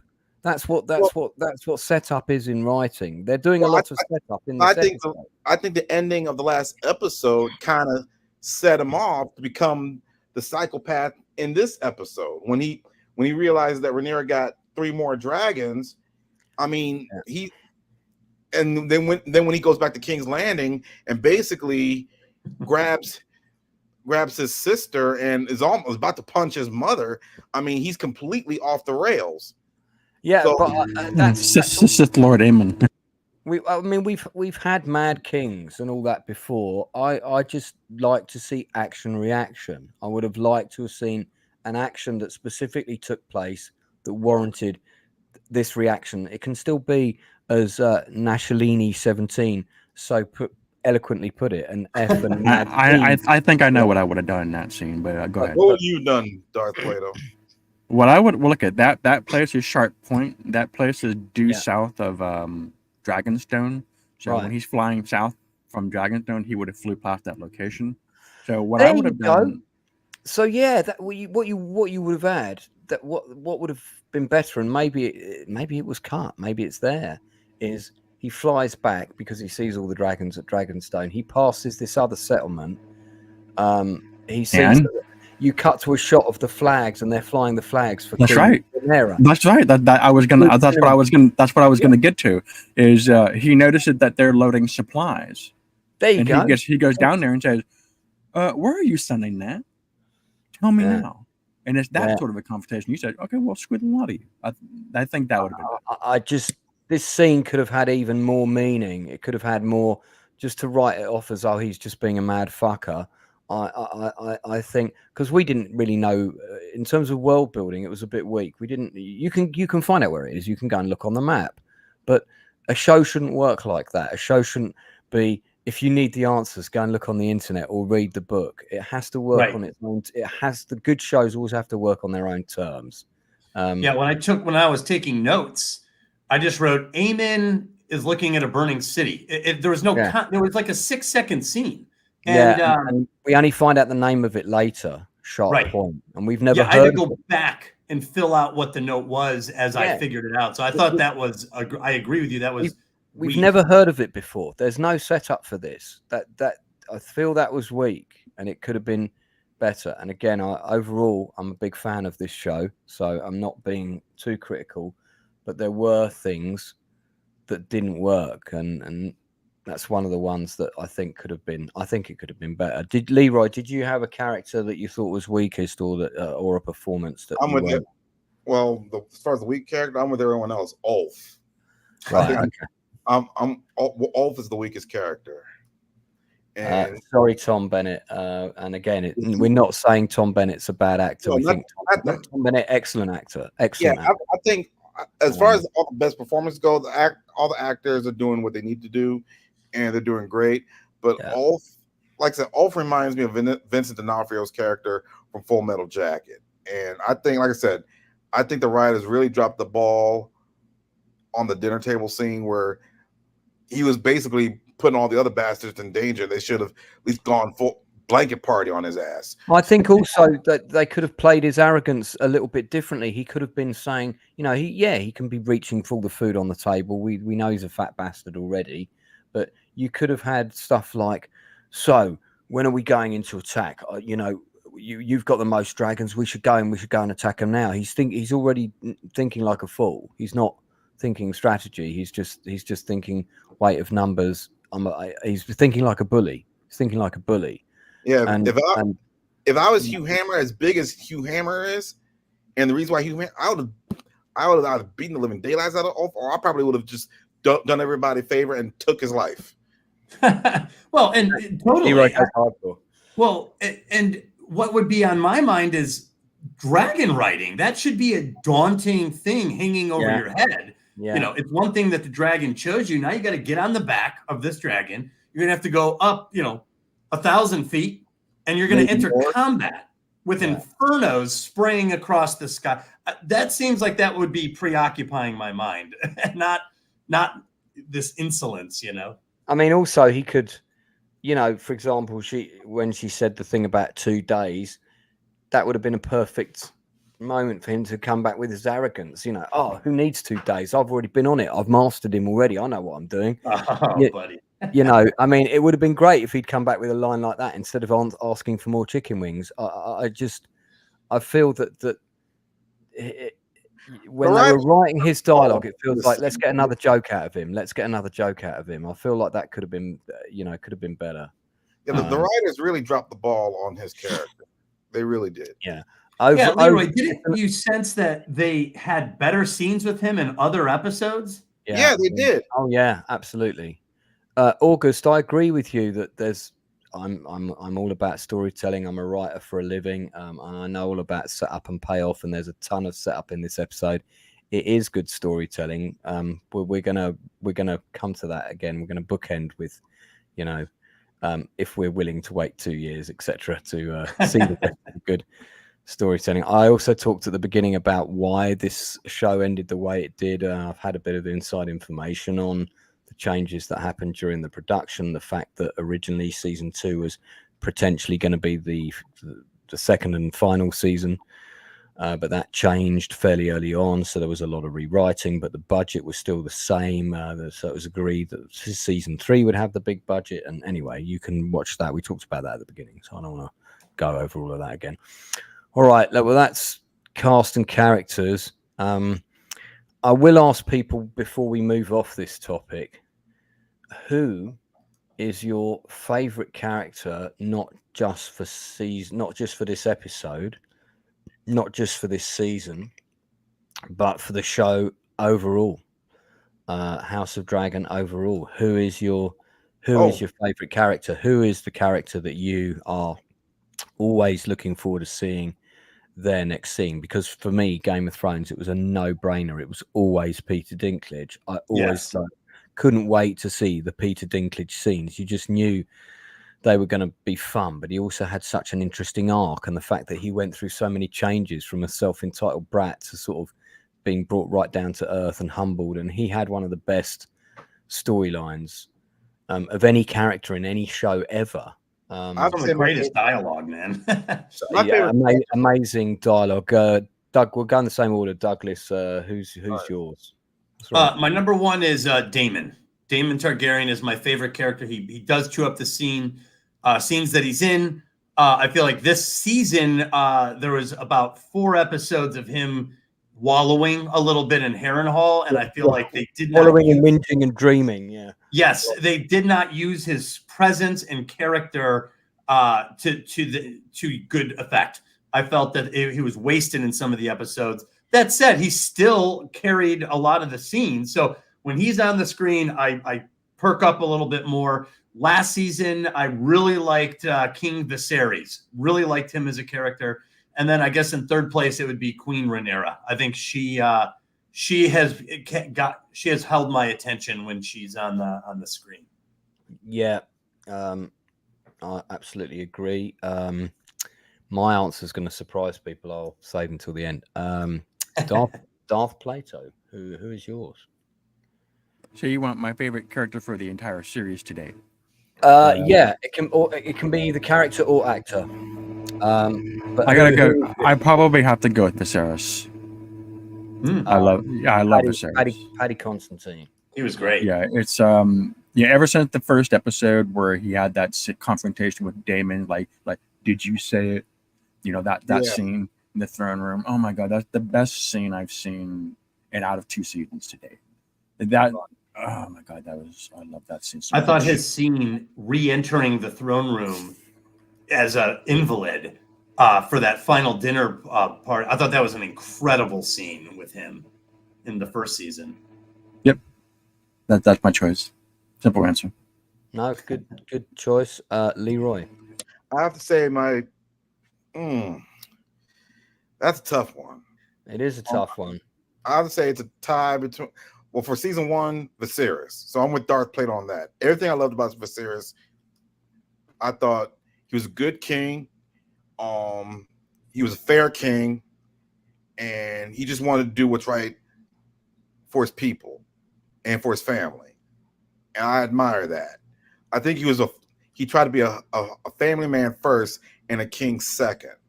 I mean, that's the improvised I got. And I'm not a father or anything like that, but I do consider myself a family man. And for someone who's very close to his dad, I can relate to King Viserys. My 2 other favorite characters was Aegon and Aemon, and I usually don't root for villains.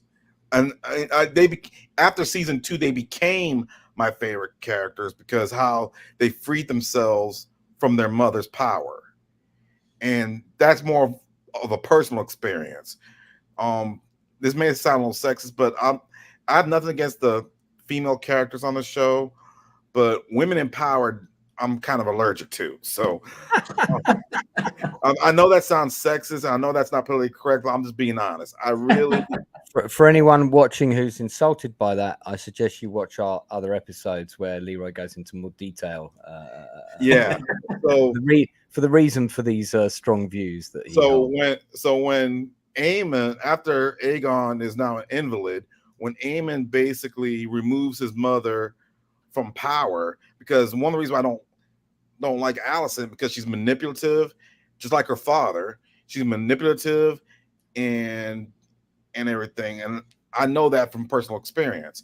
So when Aemon basically removes her from power and puts her in her place, to me that's like a breath of fresh air. Now, don't get me wrong, Aemon is a villain. So is Aegon. I usually don't root for villains, but for that reason, that's why he and his brother are like among my favorites. Now, your time is up. Sorry. Okay. So my favorite character and actress of the entire show of House of Dragons to date is Millie Alcock playing the younger. Oh, I liked her. I think she's a phenomenal actress, and I remember that when Emma Darcy took over, who is also fantastic, I had a big adjustment issue because I was so invested in Millie Alcock's performance I didn't want to see anyone else play the character. Right. And for an actor to earn that from me, bearing in mind I'm an acting coach, that's one of my main jobs. Is, you know, I get actors to deliver the best performances or the best audition tapes that they can. That's what I do for anyone watching. In addition to writing scripts and blah blah, just Wikipedia me. Anyway, so for me, for an actress this young to be that good in a show of this caliber, where she's also one of the leads, was an absolutely outstanding achievement at that age. I predict. How old is she? She was young when she did this, you know, teens or early 20s. Still. Oh wow! You know, I predict that she will win either an Oscar or a BAFTA in her lifetime, and that may well be true of Emma Darcy as well. But Millie Alcock has something. She has that innate gift. Barry Keogh is another one who has it. I called that out on him when I saw him in the film 71, where he's got no dialogue, and I said to my casting director, that actor's going to be massive. Cast him now. Wow. You know, unfortunately the film we were working on fucking went under, so we didn't get to cast him. But and if I had to pick a runner up, it would be Eve Best. I like her. I like her. Again, and it's really hard to choose because the acting is outstanding in this show. I mean, you know, I couldn't say no one's earned their spot, but I think the women in particular on this show are very, very strong, and it is a film about queens at war. Really, the kings are there, but the queens, you know, power behind the throne and all that kind of thing, very much at the core message. There's a lot of Hamlet going on in this piece, and I like that because Shakespeare knew good writing and knew how to set up shit, and this that's what I like about this show. It's very Shakespearean. So that's my fave overall. Wow, Okay. Just as an observation, she's 24 now. She wasn't. She was. I think when they started filming GOT, which is HOD, which was at the end of lockdown. 22. She was 20 when she got cast in it because they cast it in 2020. And 21 when she started filming. Yeah, the character she played was 14. Yeah, so I think Wow. most of them have done Shakespeare. There's a couple graduates in this. So yeah, but you know, one thing I'll never complain about really is the acting. Some characters not as well realized as I would like, but the acting is always first class. Let's talk about this. The horrors I have just loosed. I mean, a runner-up would have been these guys, you know. So this is a great image that's up on IMDb. It's several of the dragons named, and you can see their size in comparison from one to the other. And I think, let me just look. Which one's Vagar? I think Sea Smoke is the tiny one here. Vagar's this one. And Vermithor? So I think this is... Yeah, Vagar is the biggest dragon, yeah. Vagar's the biggest one. I think Vermithor might be the second biggest in this chart. But Sea Smoke is this one. Sea Smoke's tiny. Sea Smoke's tiny compared to that dragon. That dragon could eat like if you look at the gullet of this, you can fit Sea Smoke in this in the esophagus of this dragon. Which one's Silverwing? The one that Ulf is riding. I don't think that one's not on this chart. That's kind of bluish, kind of a bluish looking dragon. There's only 4 here, so but yeah, I mean, visually the effects for this show are groundbreaking. I mean, yes, some shots are fairly standard, like this kind of thing, you know, cities burning here. The show does them very, very well. But to make the dragons feel like characters, I think is one of the show's biggest achievements. Again, for anyone who's not sure, the main effects house on this show is Pixamondo. And by the way, when he destroyed that town, he's showing that he's invalidated for being in any sort of position of power. Because the duty of being in power is to protect the innocent. Yeah, protect the people. Well, he didn't. The king and the land are one. So August is saying Vermithor is the second largest. There you go. But Keith is right. Sea Smoke is the best dragon. I love Sea Smoke. So, nimble and fast. That'd be my choice. Yeah, visual effects are pretty good. I think what we're gonna see is a lot of big battles. So 200 extras augmented into 20,000, 200,000 or whatever. Next season, there's going to be a lot of that. Yeah, visual effects for this show are great. Douglas, you want to say anything about the visual or special effects, the practical effects even? Well, I agree with you. This show, in the last 3 years, we've seen some odd regression in visual effects. We have. That's very true. Marvel, Star Wars, the big houses that used to deliver some of the most epic scenes. You'll see some of their newer stuff, and you're like, what happened? It's clearly regressed. And so when I turn on House of the Dragon, I always know I'm in good hands, and they always deliver on the special and the visual effects, and it's a standard for television. So even in that shot, you get the guy in the foreground. You see, there's a haze as you go into the distance. It all is a convincing visual. So I give it a 10 out of 10 on its visual and special effects. Yeah, I would agree. I mean, the level of detail as well. If you look at this little ship on the left here, you can see, its mast is over to one side and it's like burning. So the kind of detail that you get is pretty fantastic. You can see that like the dragon strike started here, swooped over, and it's like burnt in a line. You can see the burns are always in a line, which again is in line with how the dragons breathe their fire. So sorry, fellas, I have to go to the loo for a sec. That's all right. You can duck out, no problem. Generally, my guests don't have to announce when they go to the toilet on my show, but Leroy special. So the behind the scenes for last episode was amazing. They were setting people on fire for the effects. I was in awe. Yeah, it's Game of Thrones has the biggest record. It's got the Guinness World Book of Record for largest number of people set on fire in a television episode. So very good. They can't afford to give us the show we want, but it's still a good show. I discussed that earlier. That's part of the reason why we didn't get the ending we wanted. Keith says, please ask Leroy if he washed his hands when he comes back. Did you wash your hands, Leroy? Damn.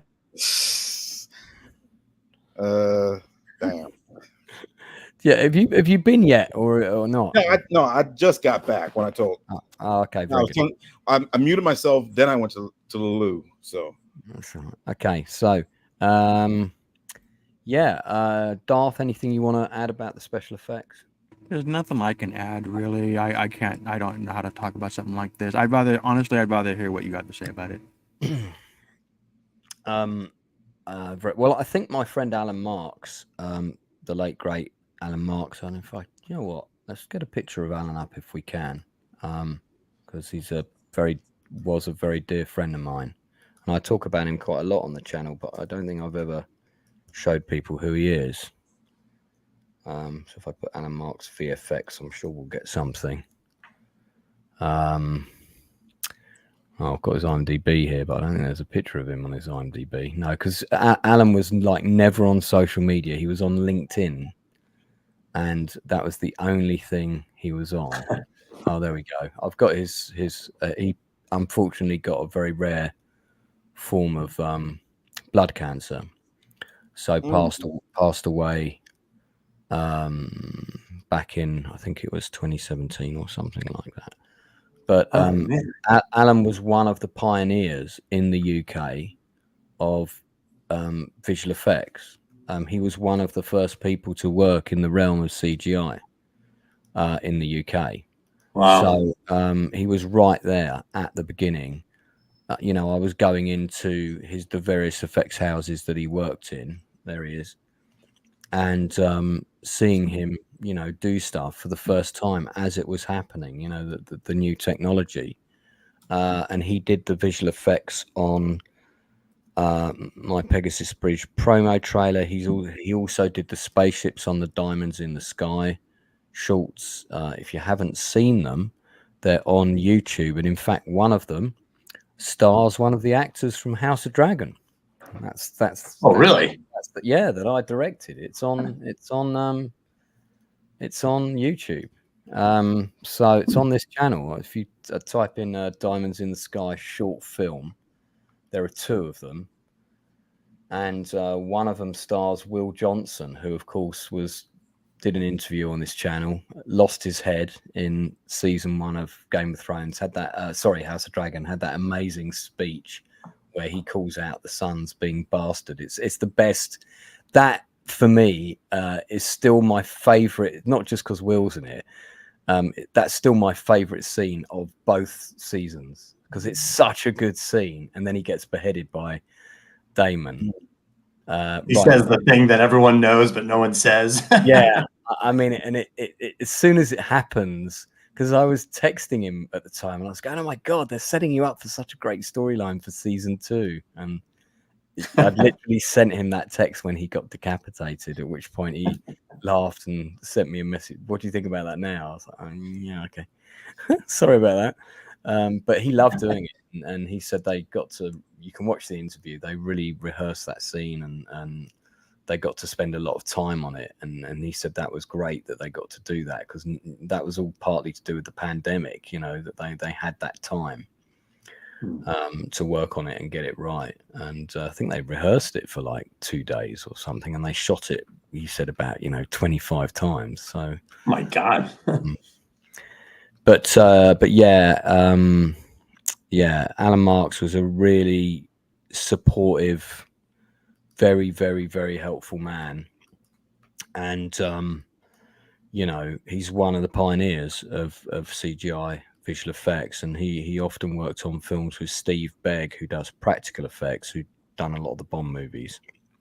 So I'm trying to get Steve on for an interview. He's agreed. I just haven't pinned him down on a date because he's always working. He's always shooting, Got a few new people in the chat. We've got Shari Lee, 1567. I'm assuming that's not the year you were born. Welcome to the chat. Thank you for leaving a comment. I really appreciate it. Never know. Saber Smith has finally caught us live. Good to see you. Thank you very much for coming in. The Saber Smith. I like that name. Also fantastic one shot in episode 7. Which shot? Tell me more. Which shot do you mean? Leroy, anything you want to say about the visuals or the practical effects? The visuals are everything about the visuals on House of the Dragon is great. I'm like, it's right up there. Like, the best movies that had the best CGI and visual effects that I've seen was Jurassic Park, Independence Day, and Reign of Fire. And House of the Dragon, both seasons 1 and 2, especially seasons 2, is right up there with these movies as far as visual effects. And with the dragons, I mean, I don't think you can get any better than that. Yeah, they are. I think they're definitely the best dragons we've ever had.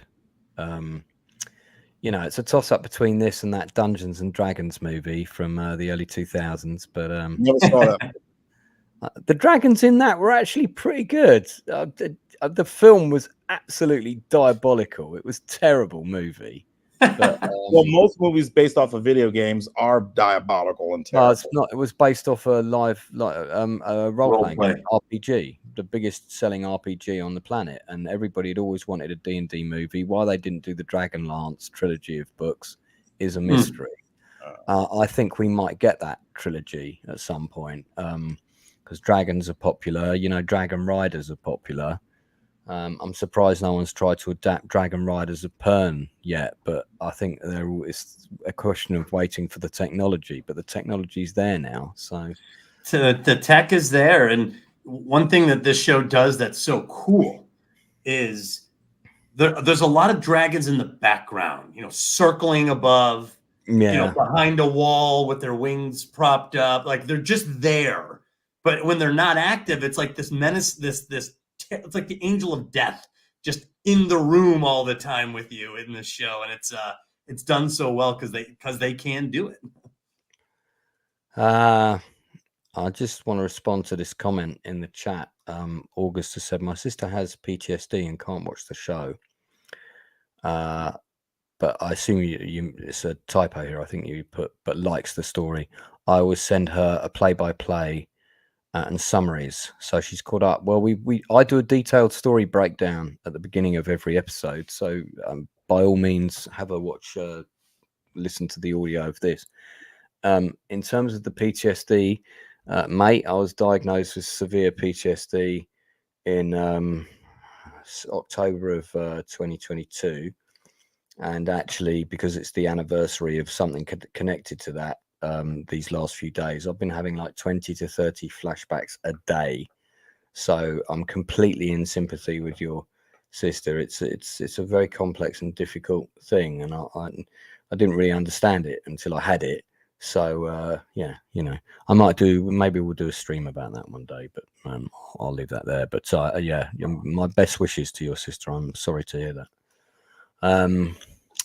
Yeah. All right. Well, probably isn't much more to say on the visual effects. For anybody who's wondering who is responsible for them, it is Pixamondo who are responsible. I'm just on this shot, that castle in the background, that's Harrenhal, right? That's Harrenhal. Or is that King's Landing? I think that's Harrenhal. I think King's Landing has a more defined peninsula. Yeah, because Harrenhal has got those weird, really tall, knackered-looking towers. But I thought Harrenhal is inland, and this looks like ocean. But this could be a huge expanse of river. Do you know what? Yeah, you got to break out the map. Mate, let's get the map out. Let's get out the map. August says that it's Harrenhal. August seems pretty knowledgeable, so I'm guessing he's probably right. That might be August Han in the chat. If it's August Han, if it is August Han, say so. So because August Han has been on my channel. He is the designer of the Lone Wolf series of books, which are on the shelf behind me, and I'm wearing a Lone Wolf t-shirt right now. Oh, awesome! Yeah. So let me just get a map of Westeros. Yeah, for anybody who used to play those choose your own adventure books, Lone Wolf was a series of them that came out in the 80s, ran right through to the 90s. Exceptionally good and well written story with a lot of depth and kind of world building, really well done. Oh my God, I totally read these. I'm looking them up right now. Yeah, I'm a huge fan of them. Oh my God. I've got our map, but before we jump on it, if you look here, these are all the new editions. And they did a massive rewrite of Flight from the Dark. And one of the things I always really liked about these books was the maps. And you know how it is when you were a kid and you used to play D&D. The fun part of playing D&D was always creating the dungeon and all of that. And they do these really great maps that come on the sleeves. So there you go. Oh man! And gradually the world gets, as you explore it, the world gets bigger and bigger and bigger and bigger. And I've done a playthrough of. I only ever had books 1 to 10 when I was younger. I've got the originals of those. They were up on the shelf. I think I'll put them back in a box now. But I played books through books 1 to 10, and then I kind of, got older and like started dating girls and it happens. Fantasy adventure, choose your own adventure books seemed a little less important in life. You didn't bust one out on the date and be like, "Hey, you want to go through this?" Hey, you want to go through this bad boy? No, funnily enough, no. But when I got older, I was like, oh, you know what? I always wanted to complete that story because I was very invested into it. And so in the end, I sort of looked at starting to get the entire collection again because I knew they'd gone up to like book 20 or something. And then I saw that they had just started redoing them all on Kickstarter and whatnot. So I've had the designer on the channel. I met the author when he was alive. He's no longer with us, sadly. So let's have a look at this. Okay. This is a view across the lake because that's that island. Lance, I wanted to tell you something. You asked a question about God's Eye, when Helena. Yeah, but if it's a spoiler, I don't want to know. I just want to tell you what God's Eye is. It's a lake. Well, if it's a spoiler, Leroy, don't tell me if it's a spoiler. I don't want to know if it's a spoiler. So, because we don't know yet. So, because I haven't read the book, so I don't want to know anything that I don't know in the book. So this is Harrenhal on the map here, and you can see the island. So that is, in that shot, that is definitely Harrenhal. If I put it up again, Yeah, it also showed a sharp point on the right. well, it's got the island in the foreground, and so you got so it's very much in keeping, and has 3 towers. But it could have been King's Landing because they go up. King's Landing do go up in a line like that. Right. Whereas Harrenhal's a bit more jumbled, but I feel like this is a shot of Harrenhal because I don't think we got any shots of King's Landing from this perspective in. And then we got that other shot of the Lannister army arriving with a town. I'm sorry. No, go ahead. I was just curious what the scene was just before that and just after that. That might shed some light on it. Yeah, I'm convinced that's Harrenhal, but I guess without more definitive features, it'd be hard to tell for sure. Nadia is here. She completely disliked this finale and the season overall. I don't know if I'll tune in for season 3. Nadia was a guest on the channel last week. Yeah, so well, Nadia, we've been discussing it in detail. We're about to get to the gripe section. Well, Nadia, if they deliver on season 3 and word is out that it's some of the best, most epic television, won't you come back to House of the Dragon? Well, and I actually watched this. I stayed up and watched this at 3 o'clock this morning, UK time. And as soon as I had finished watching the episode, I was straight on to the Master of Whisperers to get the inside info on, why we got this ending. So Nadia, I've already given a pretty detailed explanation of that near the beginning of the stream. But this wasn't originally the intended ending for this season. You were supposed to get a big battle, which they only had a minuscule budget to do. And when season 3 got commissioned, they decided to postpone that battle until season 3. So that is the short version of why you got what you got. I will add that the people who have read the book and know the book, who have it fresh in their head, seem to be mostly optimistic about season 3. Yeah, that does seem to be the case.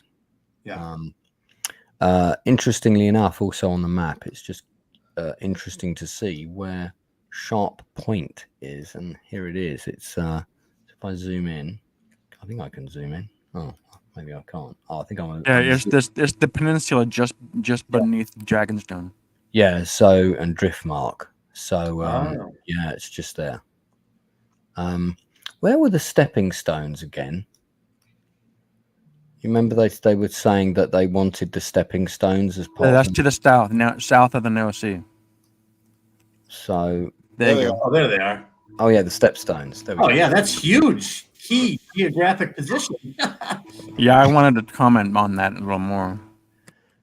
Well, we can in a sec. Okay, well, all right. So we're kind of done on the visual effects section. So let's move on to our final section. Hold to your courage! Hold to your wits! Well, we've already talked about our favorite characters of the show overall, which maybe I should have saved for this section. But Nadia's already told us her favorite moment of this season was when it ended. I call it the House of Dragoon, and on and on and on. I see what you did tough there. on it. She's tough on it. Yeah, I mean, August he's got the same story that I got from the production, which is that, you know, they were going to originally, it was going to only be 2 seasons, this show, don't forget. So suddenly you're looking at a lot of rewrites. You're suddenly looking at a lot of, like, that's going to go in season 3. But, you know, the budget for season 3, I think, is as big as the budget for seasons 1 and 2 together, I believe. So we're looking at, favorite line, August is way ahead of us. The pirate to Lannister. Yeah, that's probably one of my favorite lines of this episode, gotta say. But I think just purely for the fact that it made me cross my legs, the sausage line. Oh God. No, I wouldn't call it favorite, but it's certainly, you know, effective, memorable, effective, and very effective. memorable. The sausage moment in the show. Yeah, pretty. What would be your? So I'm going to go to each of my panel. We're not just going to talk about favorite moment of the episode, but also maybe if you have a favorite moment of the show to date. I've already said mine is the ending from, well, in the final episode of season 1, where the sea snake's brother gets his head lopped off. That whole scene, I just is still. Yeah, that was Bayman. Yeah, Damon lops off his head. I forget Will's character name. I just said it. It was Bayman. Oh, Vayman, thank you. Sorry, I thought you said Damon as in the one who killed him. By the way, he had legitimate grievance, by the way. Yeah, I tackled all this in detail earlier, Nadia, so it does actually affect everything what happened, and I could talk about it more now, but I don't want to repeat myself. Douglas, sort of memorable moment for this episode, favorite moment or line, and do you have a standout moment for the show overall to date? I do. I have I have 2 standout moments, one from season 1 and one from season 2. Go for it. And my favorite line, though, of this episode came from Sir Kristen. He is very brooding in this, and he's in a very reflective kind of demeanor. And he seems to be shuffled out in a way, and he's realizing this. And his quote is, "True honor is a mist that melts in the morning." And I thought that was a great line, specifically coming from him. That is you know what? That is a great line. I like that. Yeah. He's disillusioned. He's facing disillusionment. And that was his idea that, you know, everyone says they're honorable, but it's like, it's a mist that fades in the morning. I thought that was just a great line. Actually, can I comment on that? Yes. Yeah. I've been talking about this for a couple of years now with people I know, that it's well known that in history that the age of chivalry was brought to a close because of the percolation of gunpowder. In Westeros history, I think it's the same thing, except it's dragons. So what we're seeing with Sir Christian is you're seeing the loss of chivalry, the loss of honor, because he has this experience. That's a great point, because he's grappling with that exact thing where, you know, it's a funny movie, but in The Last Samurai, there's that scene where they train the infantry to aim at the samurais and shoot, and they panic because the samurais are so, you know, so revered that they can't even imagine a gun being able to knock them down. So you're right, gunpowder destroyed chivalry, and clearly Sir Kristen is like, boy, the bravery on the field means nothing. Yeah, to be fair, it was yeah, that's a great point. Yeah, to be fair, it was a little bit more than gunpowder, but I don't want to get into a tangent about that.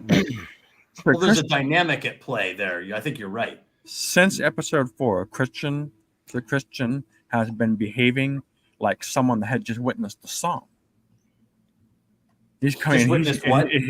That had witnessed the Battle of the Somme. Oh. Yeah, so he's definitely suffering from PTSD. Funny Yes. enough, we talked about earlier. He is not behaving at all like he did in the first half of the season. Well, Rook's Rest was some pretty terrible stuff. In fact, that ties in. The best scene in all of season 2 for me was that battle at Rook's Rest, where the dragons are all sort of like called in to battle. We've been honestly waiting to see real dragon warfare, and I felt like season 4 hit that high note, and we really got to see what it means to have dragons of different sizes take to the skies. And what a mismatch you can have, even though you have different dragons. We saw the uselessness of the infantry in a siege position. It was such a great episode. I really loved episode 4 and that battle in the sky with the dragons for season 2. And I said it earlier, and so I'll just repeat it quickly. In season 1, I absolutely loved. It was one of my favorite scenes. It sticks in my mind when King Viserys, the old king who's deformed and bedridden, musters his strength for the sake of bringing peace to the family, and hobbles into that room, and it's quiet, and all you hear is the sounds of him moving into the. I thought it was just an incredible scene. It has stuck in my head ever since. So that was my favorite sequence in all of season 1 was King Viserys one more time entering the arena, the political arena. And with the rule of like I don't want to hear about your problems. We're going to eat dinner. We're going to enjoy ourselves here. Thought that was great. Yeah, that. I mean, and also you have that brief moment where he looks around the table and believes everything's going to be all right, and literally within seconds of him leaving, all completely. Yeah, it's right out of a Greek tragedy. It is. Yeah. But the filmmakers totally delivered. Oh yeah, they nailed it. Yeah, no, I was very, very impressed with Paddy. One of Paddy Constantine's probably one of his finest acting. He's come a long way from Cinderella, man. Performances. Yeah, well, he's really, really, really good in it. Darth, do you have a favorite moment or line from this episode, and indeed one from the show overall?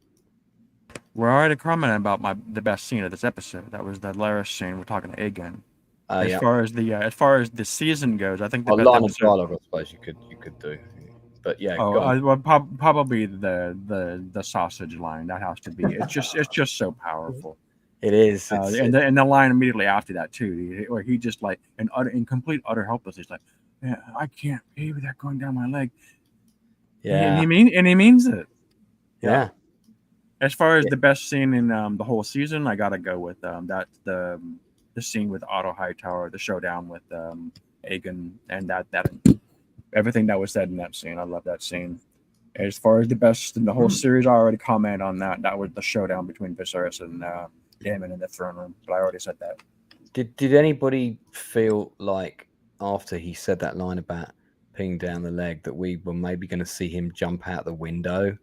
Like I thought I thought we might get a scene where he's crawling to the window to try and top himself, and somebody was going to rush in and stop him.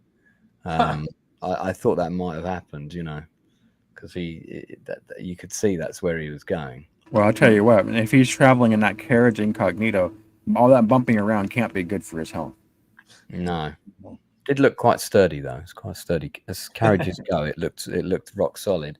Leroy, do you have a favorite moment in the show to date?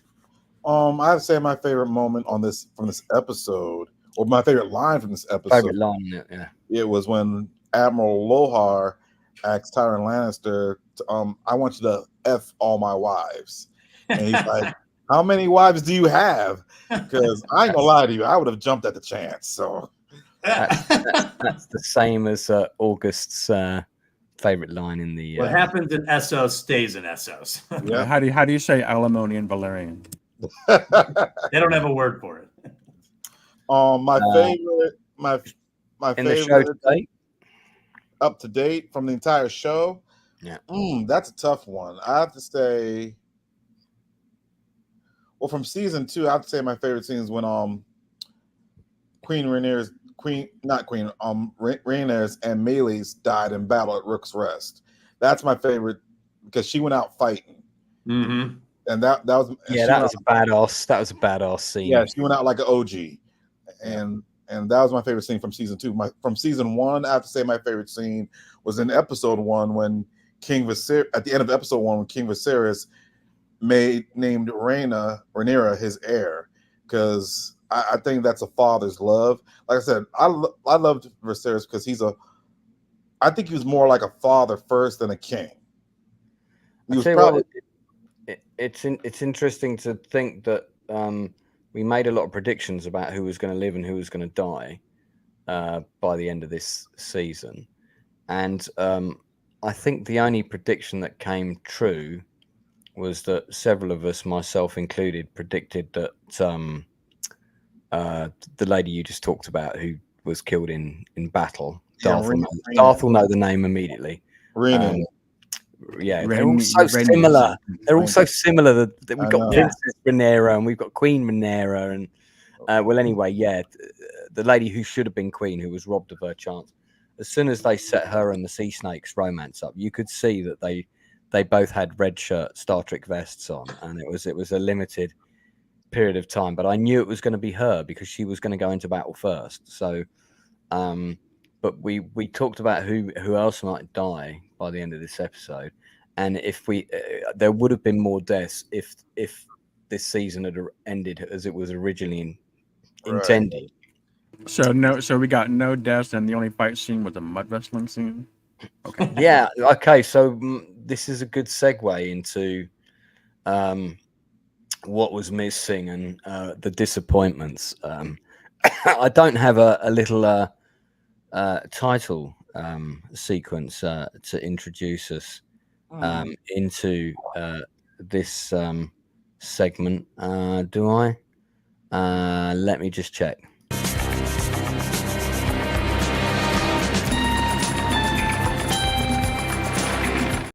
That's just a cool clip from Who Dares Wins, completely irrelevant, but we'll whack it in. So, yeah, okay. So if I'm going to be critical, I'll list my grievances quickly, and let's do that. Let's each list our grievances, then we'll discuss.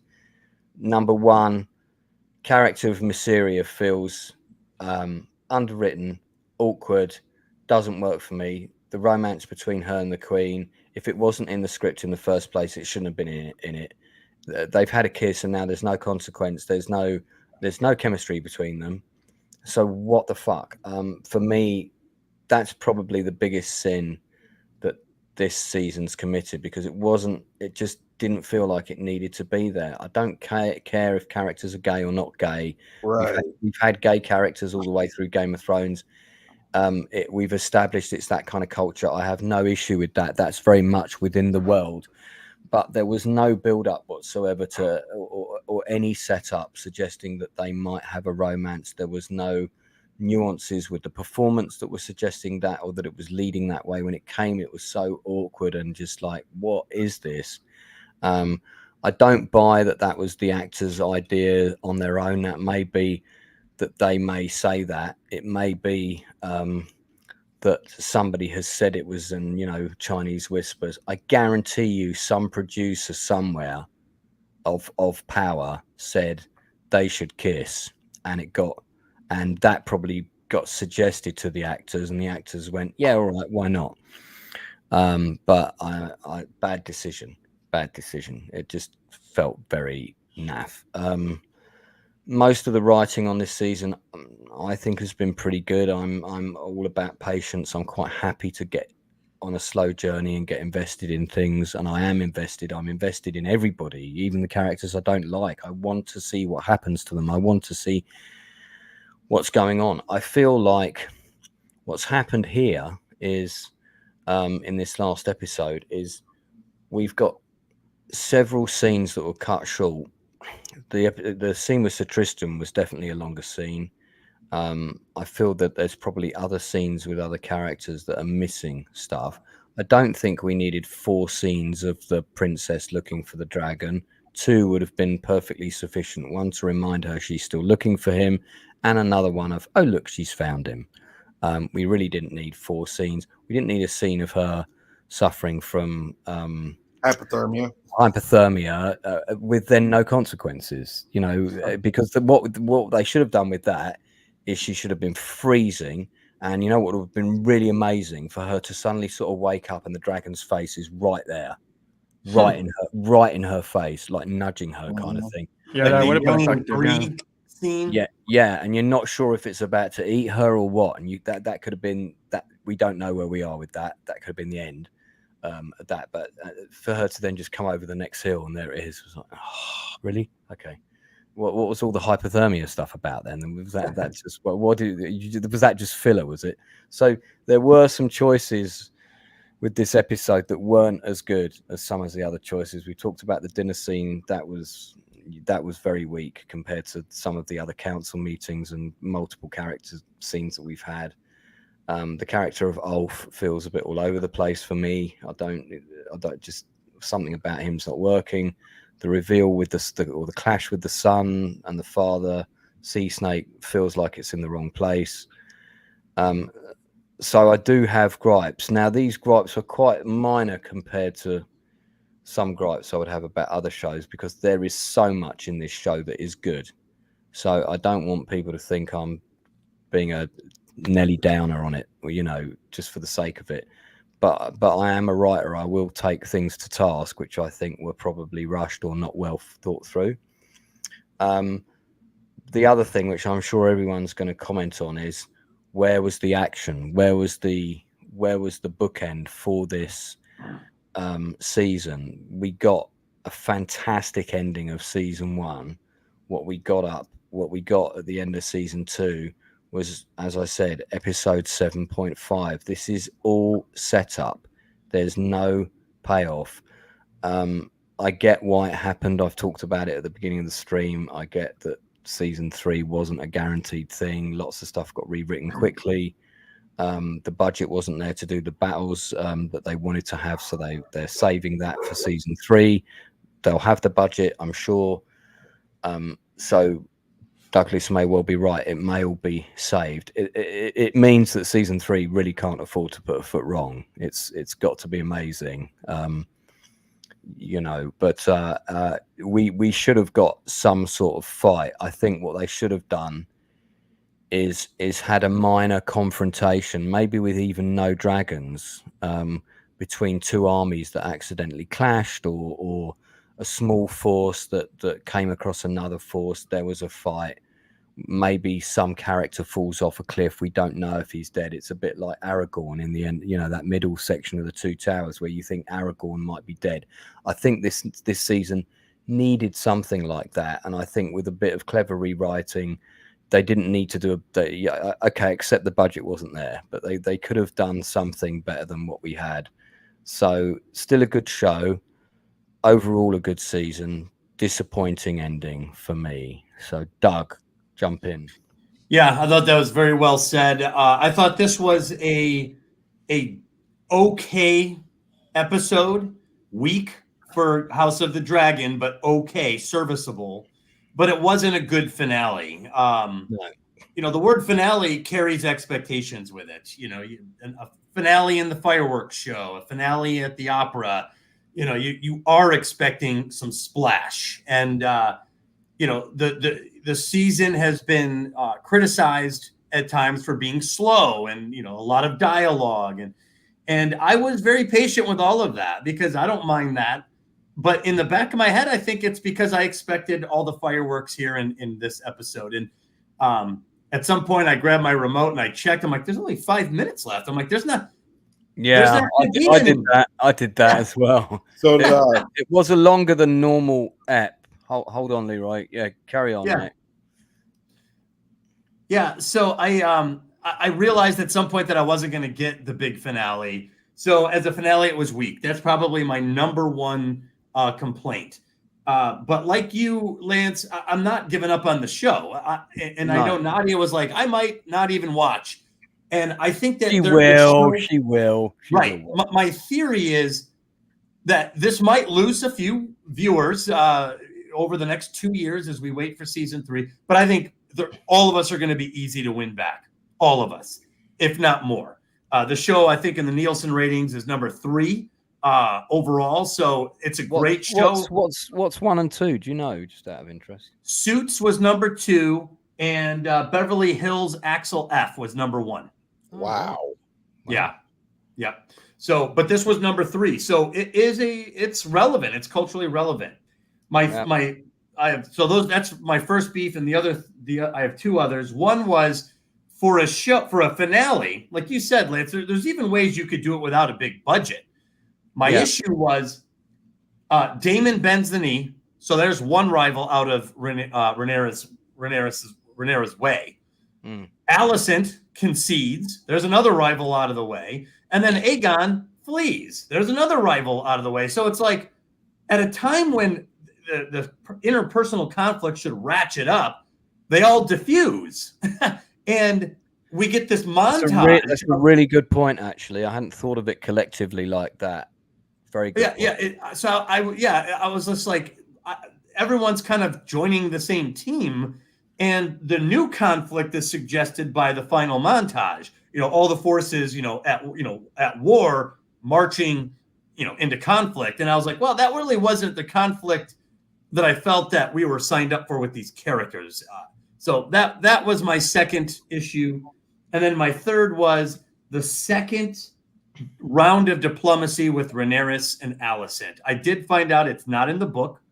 So these scenes were added, and I don't like them. There's a line of thought in feminism that like women wouldn't go to war. Only men would do this, that women would solve this. It's a line of thought. And this seems to be playing on that. I was happy the first time when they met in the Sept, and they seem to be trying, like, we're not going to let this war start. And then they don't succeed. The war is going to continue. And then they come back for a second round here. And I thought it was very unnecessary. And I thought very unbelievable. Whoever wrote that scene, however great it was acted, because it was acted brilliantly. It was acted. Yes. It was like, power's a dangerous thing. You can't just walk in like Alicent does and give yourself up. There's a lot of people relying on her. When you back one person's claim to the throne, you're putting your own life and your house at risk. So her saying like, I won't press my claim, everyone who did back her and take her side, they're at risk at this point. So this seems like a fantasy. Someone who wants like, how would we get away? How would we diffuse war? The women will work it out. And it's like, well, I don't think so. And also that her being smuggled into the city, they did it the other way the first time. It was Rhaenyra that went to see her, right? And met her in the septum. This time it's in reverse. But by this time the war has ratcheted up considerably. Lots of shit has happened. People have got killed and whatnot. Yeah, Alicent go ahead. No, I was just going to say, the Macbeth thing. Not Macbeth. Sorry. Who will rid me of this troublesome priest? It would only take one guard to spot her coming in with her cloak, which isn't really that much of a disguise. Let's face it. And go, oh my God, there's the enemy queen for my queen, and rushes over and stabs her and kills her. I just don't buy it, that she would have even managed to get there without getting killed. Well, if it were me, so unlikely. I mean, if I'm Rhaenyra, I take her hostage, but I don't call it that. I call it something else. Be like, why don't you be my guest at this castle while we resolve this? Yeah, the word looking and just for don't is let her leverage. leave. Yeah. So take her hostage. Your side is counting on you to win. There are lives at stake. You have the enemy queen in your presence. I'm sorry, we were friends as kids. That's great. People are now, their lives are in my hands. Why don't you be my guest at this castle in that nice dungeon over there? Take her hostage. So that was my third beef, is this diplomacy. Sarah Hess was the third writer on this episode.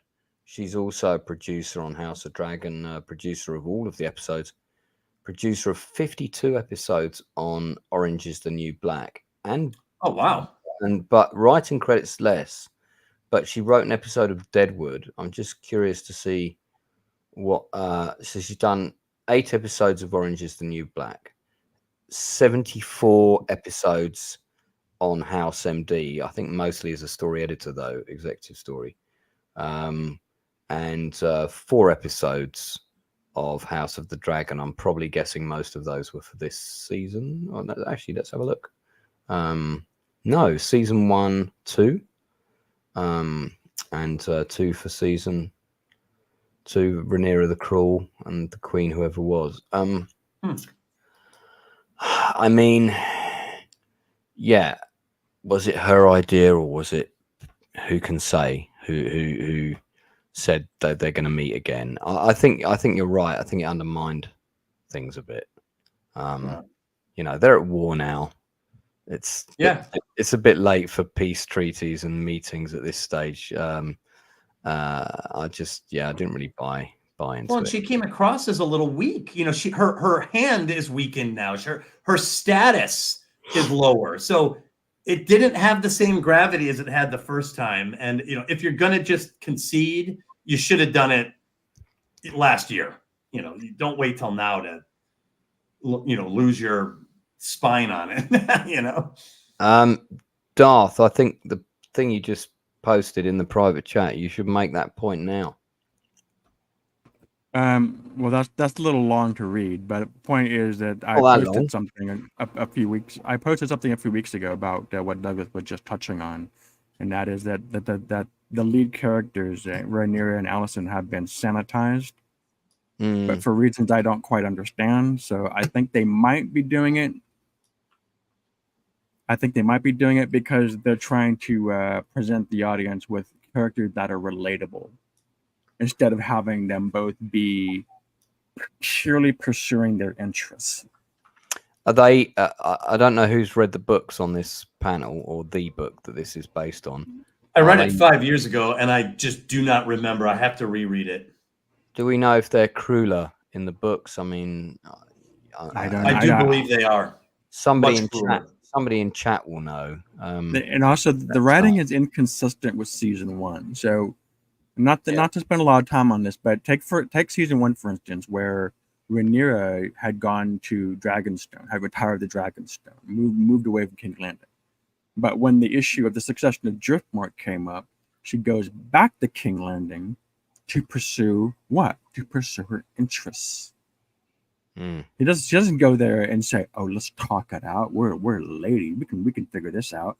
He doesn't say that at all. He's pursuing her interests.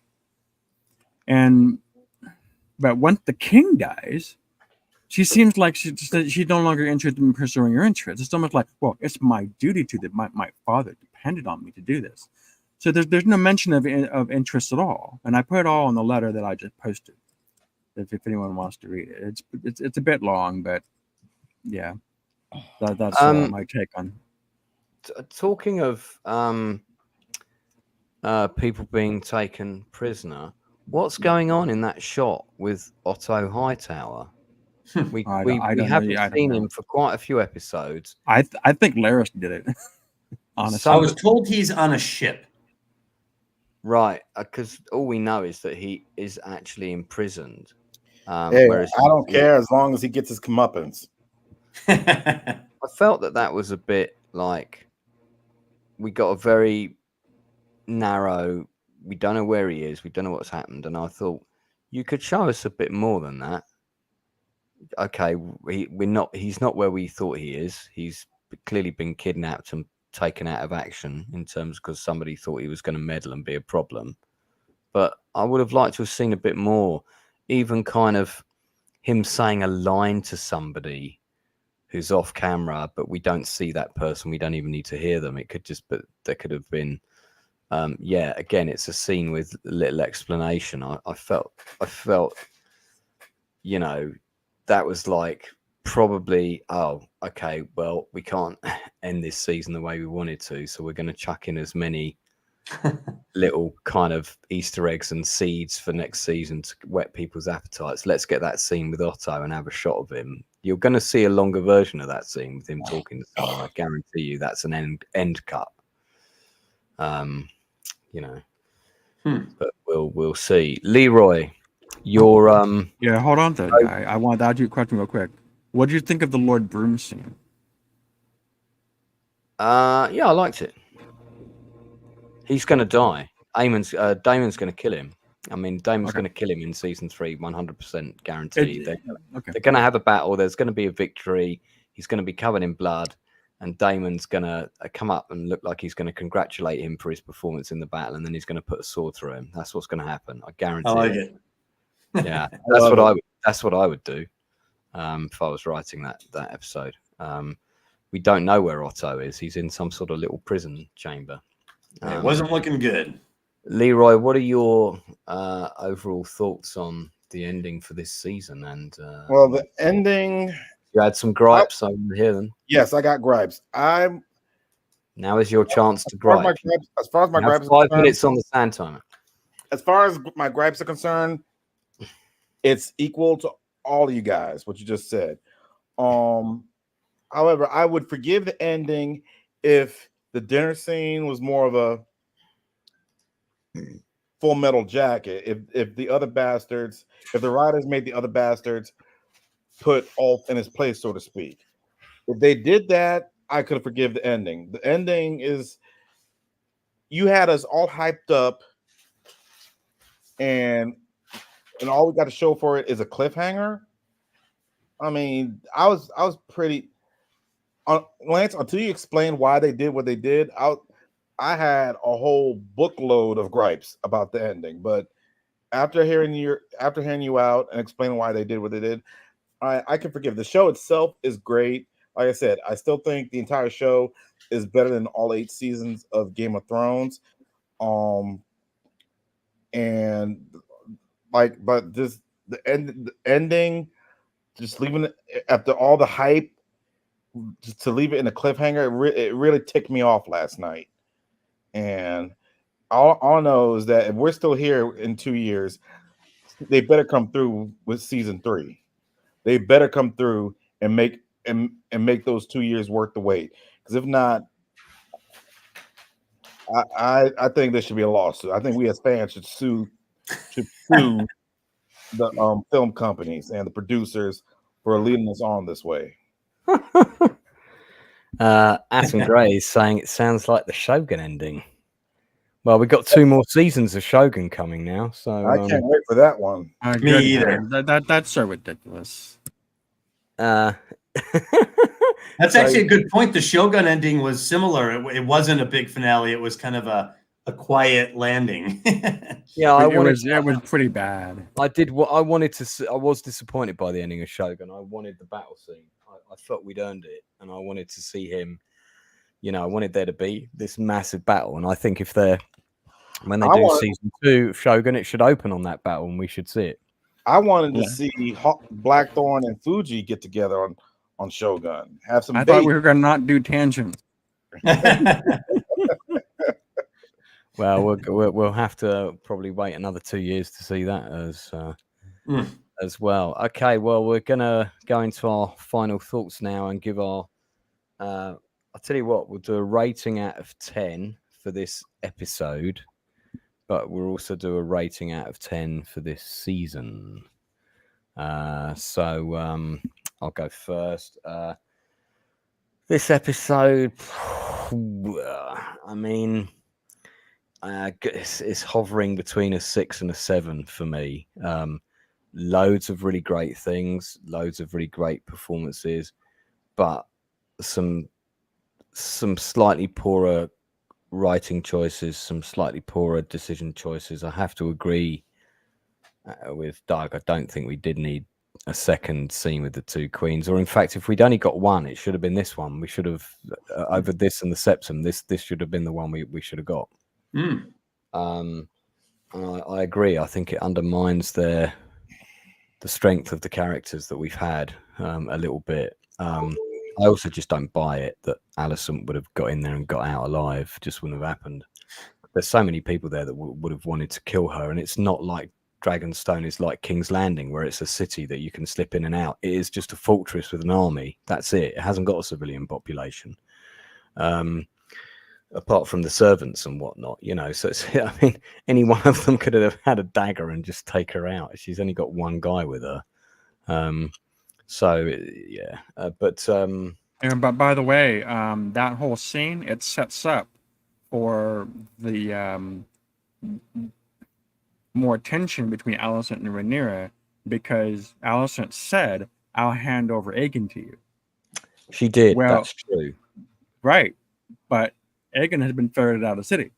Yeah. So when Rhaenyra makes her move, he's like, what happened to our deal?" Yeah, that's true. That's all going to go to pot. Well, you know, deal schmeal. Yeah, it's a 6.5 to 7 out of 10 for this episode. For me, for the season overall, I'll give it a solid 8 because for the most part, it's really good. We've scored quite a few episodes with a 9 or a 10 on this channel. I think the lowest any other episode has got is a 7. So, yeah, there's 14 people watching online. I want to hear what you think. Put 2 numbers in. First one is your rating for this episode, and then second number is your rating out of 10 for this season. Doug, what are your 2 scores, please?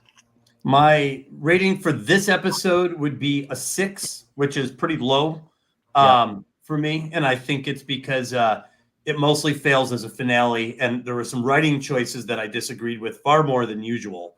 Yeah, same.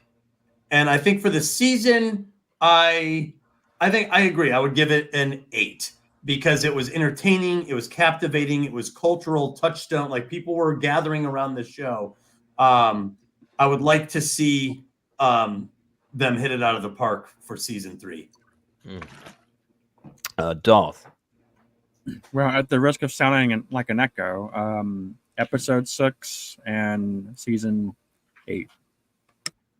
We're all hitting pretty similar scores. The Leroy, chat is pretty similar too. Your chance to buck the trend, Leroy, as always. I give the episode a 7, and I give the entire season an 8.5. Okay, I mean we're all in a pretty similar ballpark, and in fact we're getting similar scores. Mm-hmm. I don't know if August is still in the chat, but if you are, August, I'm keen to hear your scores. 6 for the episode, 8 for the season. Thank you both for coming on, Shari and Tammy, onto the channel for the first time. If you haven't checked out my content elsewhere on the channel, if you look at the industry interviews, you'll see an interview with the actor Wil Johnson, who played Prince Vaemon, if I got that right, the brother of the Sea Snake in season 1. Good friend of mine, and but among the many interviews that I've done on the channel, coming up, we've got quite a few interesting things. I have got no less than 2 interviews this week. The first of them, I do a little bit of gaming on my channel. It's not stuff that people normally tune into because, let's face it, watching people playing games is not very exciting. But I do live stream when I play this particular strategy game, which is called Hex of Steel. It's a World War II game. And I reached out to the designer, or more accurately, I've been whinging at him about the things that are historically incorrect about the game. And he's offered to come on. So he's coming on this is Hex of Steel. Valentine, who is the main developer and designer of the game, is coming on Wednesday at 7 o'clock. The first of 2 interviews I'm doing that night. The second one at 10 p.m. UK time, which will be 5 p.m. East Coast, is with actor Lawrence Monason. Lawrence, for most people who don't remember who he is, was a jobbing actor throughout the 80s, 90s, and early 2000s. He took a break from the industry. He's coming back to it now. And he has appeared in shows like Star Trek Enterprise. He was in the film And the Band Played On, which is an absolutely fantastic film that I'm going to be doing a special on. He was in one of the Friday the 13th films. He was also the main actor in The Last American Virgin. But you may have also seen him in Mask with Cher and Eric Stoltz, where he played Eric Stoltz's best friend. So this is Lawrence. He's coming on at 10 o'clock on the 7th of August. I think so that's this Wednesday. I think that's going to be a very, very interesting and captivating interview because he's got quite a lot he wants to say about the industry, and he had a pretty rough time. In the industry. So I think there's a lot he wants to say. So it's going to be very interesting. In case people haven't heard about it already, which is extremely unlikely, but I'm going to mention it every chance I get nonetheless. I then have a slightly less well-known guest coming on in September. Everyone watching in this chat will have watched at least one of her movies. Producer Gail Ann Hurd is coming on the channel. She produced a few films you may have heard of, like Aliens, Terminator. I'm a big fan of Gail Ann Hurd. Terminator 2, The Abyss, and so on. She's also the producer of the entire Walking Dead franchise, Dante's Peak with Pierce Brosnan, Tremors with Kevin Bacon and Fred Ward. And she's a legend. A legend. She's one of the most famous producers in Hollywood. I've got her coming on for an hour. Wow. On the 25th of September at 6, I think it's 6:30 or 6 p.m. UK time. It will be about something like 2 o'clock in the afternoon East Coast. It's going to be live and it's going to be really special. So I will not miss that one. No, I don't think anybody's going to. And she has been on my channel once before. If you want to see her brief appearance on the channel previously, she came on the interview with Ron Underwood, who is the director of Tremors. He was on my channel. He gave an interview. He also directed City Slickers with Billy Crystal, which you guys may have seen. We had lots of conversations about the cow from that movie. Doug, do you just want to tell us what you've got to plug? Yeah, if you want to look a little bit more into what I'm doing, you can check out my website, douglasaburton.com.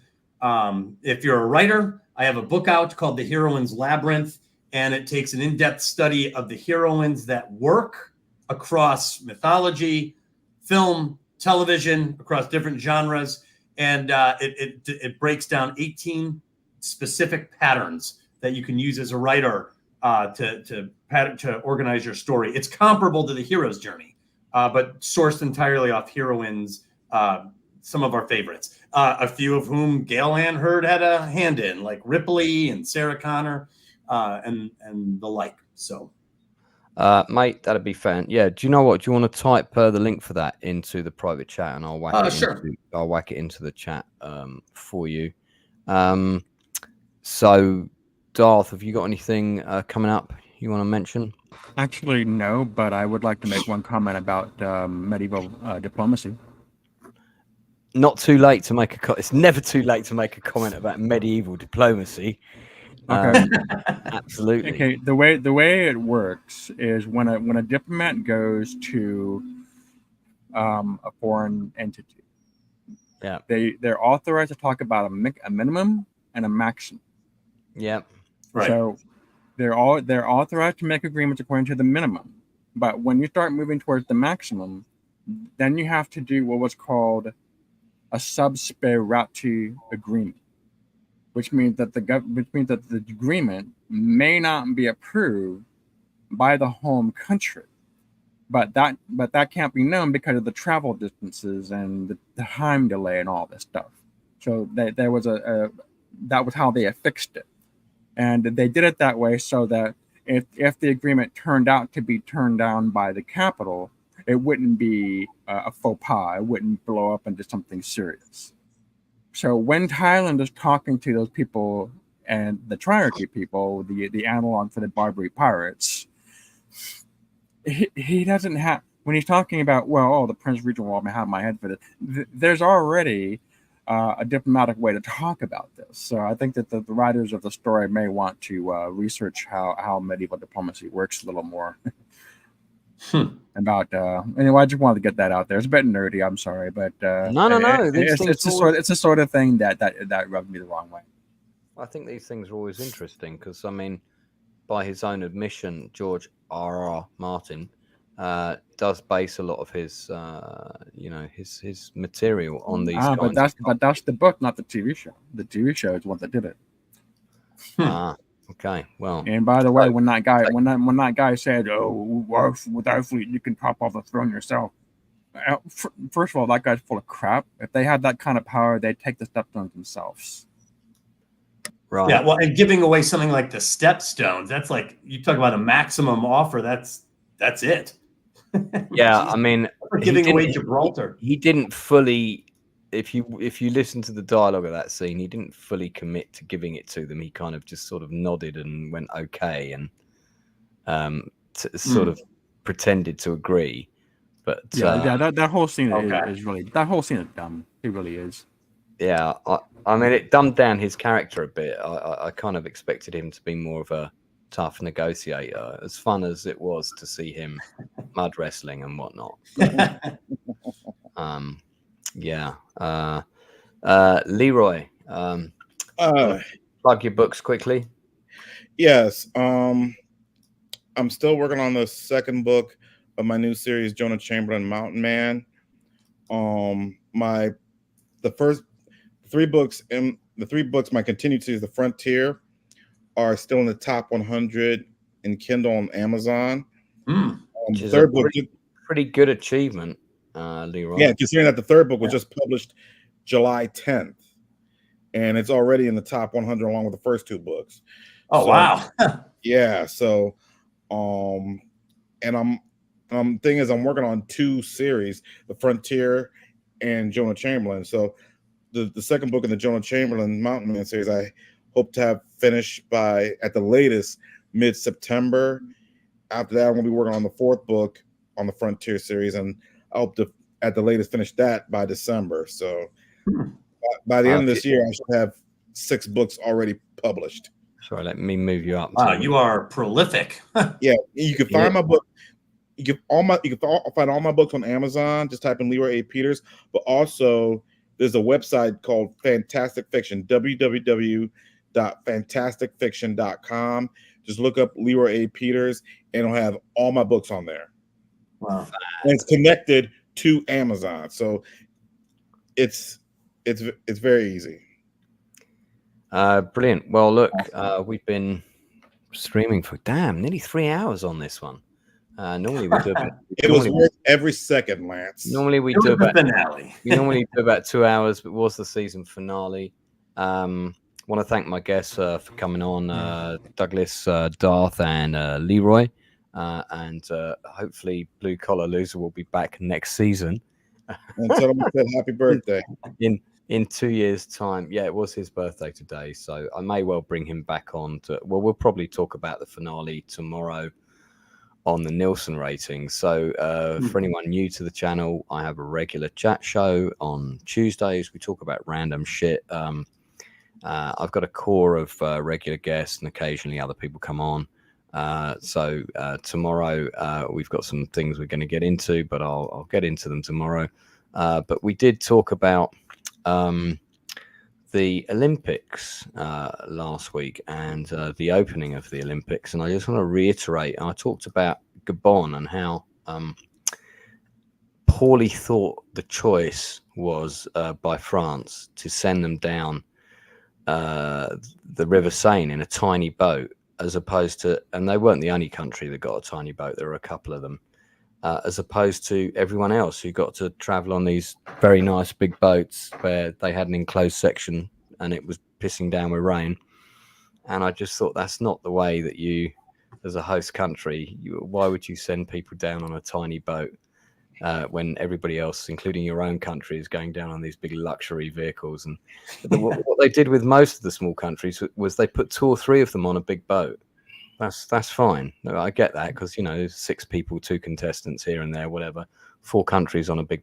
So just to reiterate, I didn't bring this up, and not that anybody's called me up on it, to ridicule the country of Gabon. I want Gabon to win as many medals as possible at the Paris Olympics. I hope they win every category they're in. They've only got 6 contestants. I just think that host nations should treat the countries entering a little bit more equally. So I'll just leave that there. Yeah, not very diplomatic. It was extremely poor diplomacy. Maybe Tyler Lannister was in charge of the boat size allocation. for the Paris Olympics. Who can say? But Gabon, I'm rooting for you. I hope you win some medals. So that's it from everyone here. Thanks to everyone in the chat. We've had loads of new people in the chat. When I see new people in the chat, these are the fun times where I can still call them out and talk to people personally, like Tammy, who came in for the first time. Shari, I think you also came in for the first time. August, I'm not sure if that's August Han or not. If it's August Han, obviously he's actually been on the channel. But and there were a few others as well at the beginning. I haven't got time to list them all, but I do appreciate you coming on. If you've subscribed, thank you from the bottom of my heart. Trying to get the channel to grow. Check out the content. There's loads of good content you won't find anywhere else. Yeah, we'll be back again in 2 years' time to talk about season 3. But I'll also be back tomorrow night at 10 o'clock UK time with the Nielsen ratings. Until then, take care, and we will catch up with you all again soon.